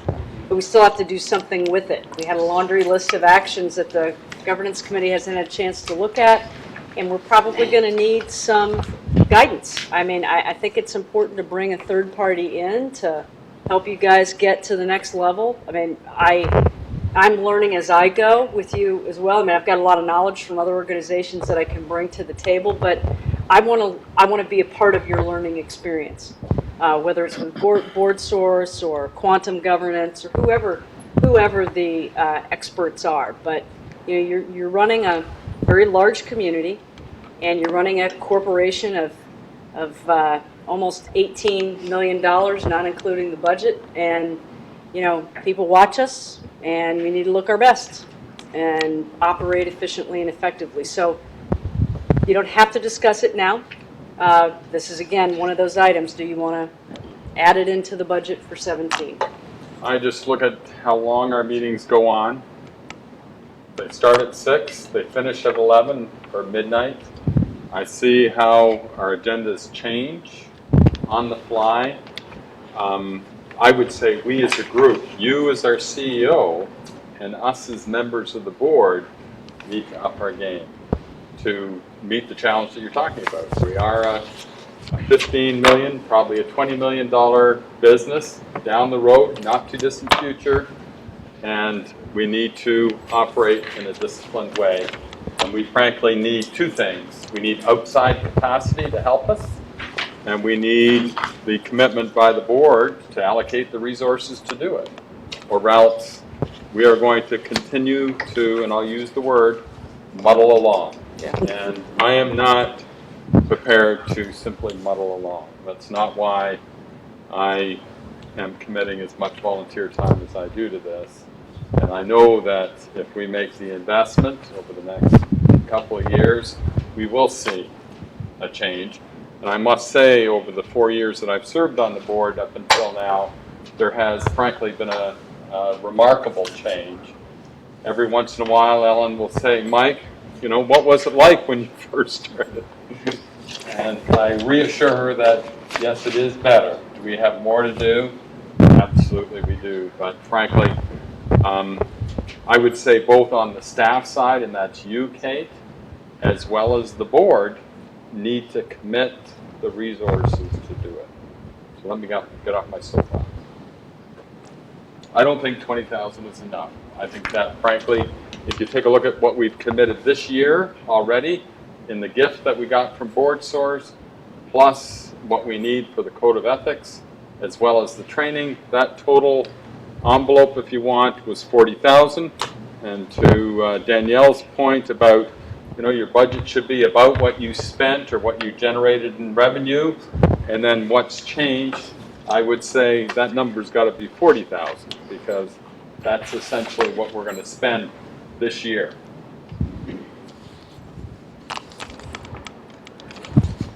So, oops, I'm sorry. Yeah, I think that we need to implement what we have on the table. I mean, I really feel like we need to. I unfortunately wasn't at the Nature House meeting, but I know there were a large set of recommendations, a good set of recommendations that came out of that. I think we need to implement that. And I think we need to, clearly, we need to step up the game. I mean, I think that, the inability to complete an ethics policy is pretty sad. Yeah. So I think we need to, move forward. Danielle's got a question. Oh, I'm sorry. No, I'm finished, yeah. I just want, before we adjourn, for everyone to realize that this budget, please disregard for now, the dollar amount of the assessments with the million here, million there. This is a $710 assessment budget. And then we're going to add 20. So we just need to know we're operating at the $730 assessment level if we decide to move forward with this. I don't recommend using 1.1 million because I feel like that's going to put us in a precarious position. We can talk further about using portions of it. But I don't want us to go away thinking it's a $658 budget, because it's not. We just need to know it's 730 with everything here. That's all. And the number of, Robert, remind me, the number for this year, if we hadn't done that $1 million infusion, would have been what? 712? Is it 712? Yeah, so that $1 million infusion, we were able to drive down the assessment rate, but just understand that if we hadn't done that, it would have been at 712. Exactly. So, lots for you all to think about. Obviously, we're going to make some fine-tuning to this, but I'm not going to do anything heavy until we come back to you in September. You've got lots of things to think about, and I'm just going to go down this list and say, what do you want to do? Julie. I have a request. I've been trying to remember where I saw the capture of our off-site meeting in May conversations. Okay. And because I know I recently saw it in reviewing board materials and board packets. Last governance committee packet. Okay. Do you want me to resend it? Would that be That easier for you? particular piece, I think, would be useful for us to have. Could we put it in the Dropbox folder? Yeah, yeah, could you put it there? Yeah. Yeah, because I think that would be a good thing for us to reflect upon as we think about our interactions going forward.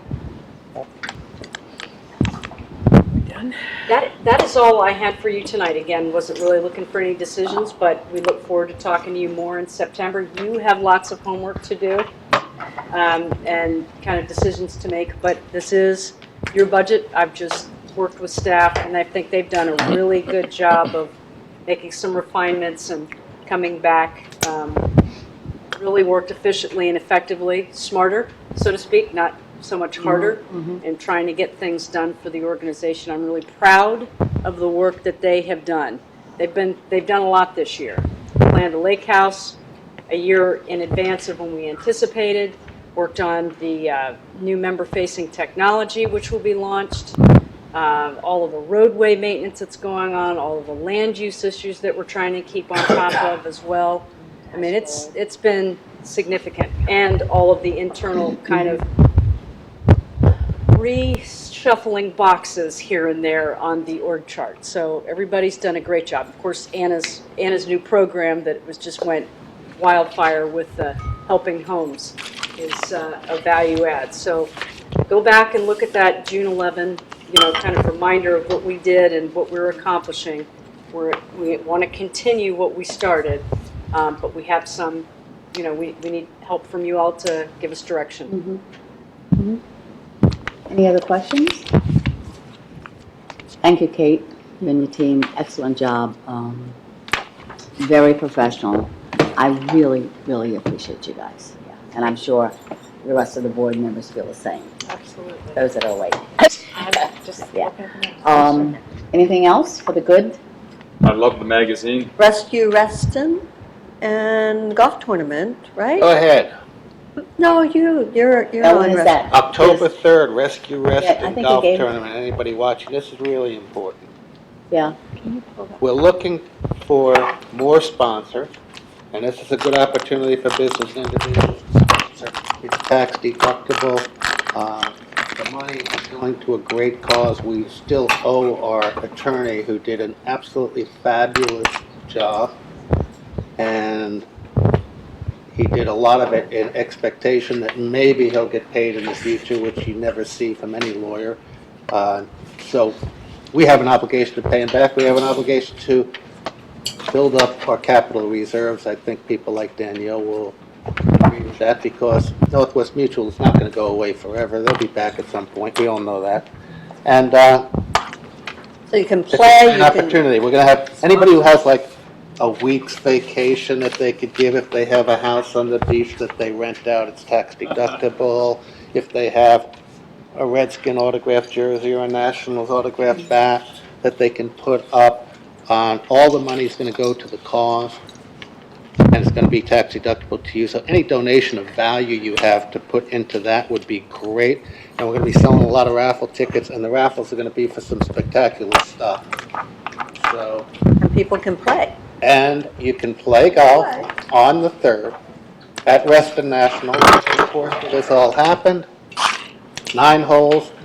You can dedicate your own group, or we'll set you up with a group. And you'll meet some new people and have a good time, and have a dinner afterwards. Good. And it's just going to be a great time. I mean, you're going to spend this kind of money anyway if you go out on the town. So you might as well spend it on something you really enjoy and something that has good cost. And anything that I missed there, Julie, you're on top of this. Did I get it all? Good. I think you got it all. Let's just do it. Now, this is really a good thing. We all ought to participate. And anything that RA can do to put it on their websites and in their magazines and whatever other communication ideas that Mike has in mind. On it. In-kind contributions from the Reston Yeah. Association are all welcome. As Kate said, not to muddle with this budget, right? Very, very important for the entire community. And last word, can we adjourn? You want to make a motion? I move that we adjourn. I second. On time. I second. Discussion, all those in favor? Aye. Aye. Good, thank you so much. Thank you.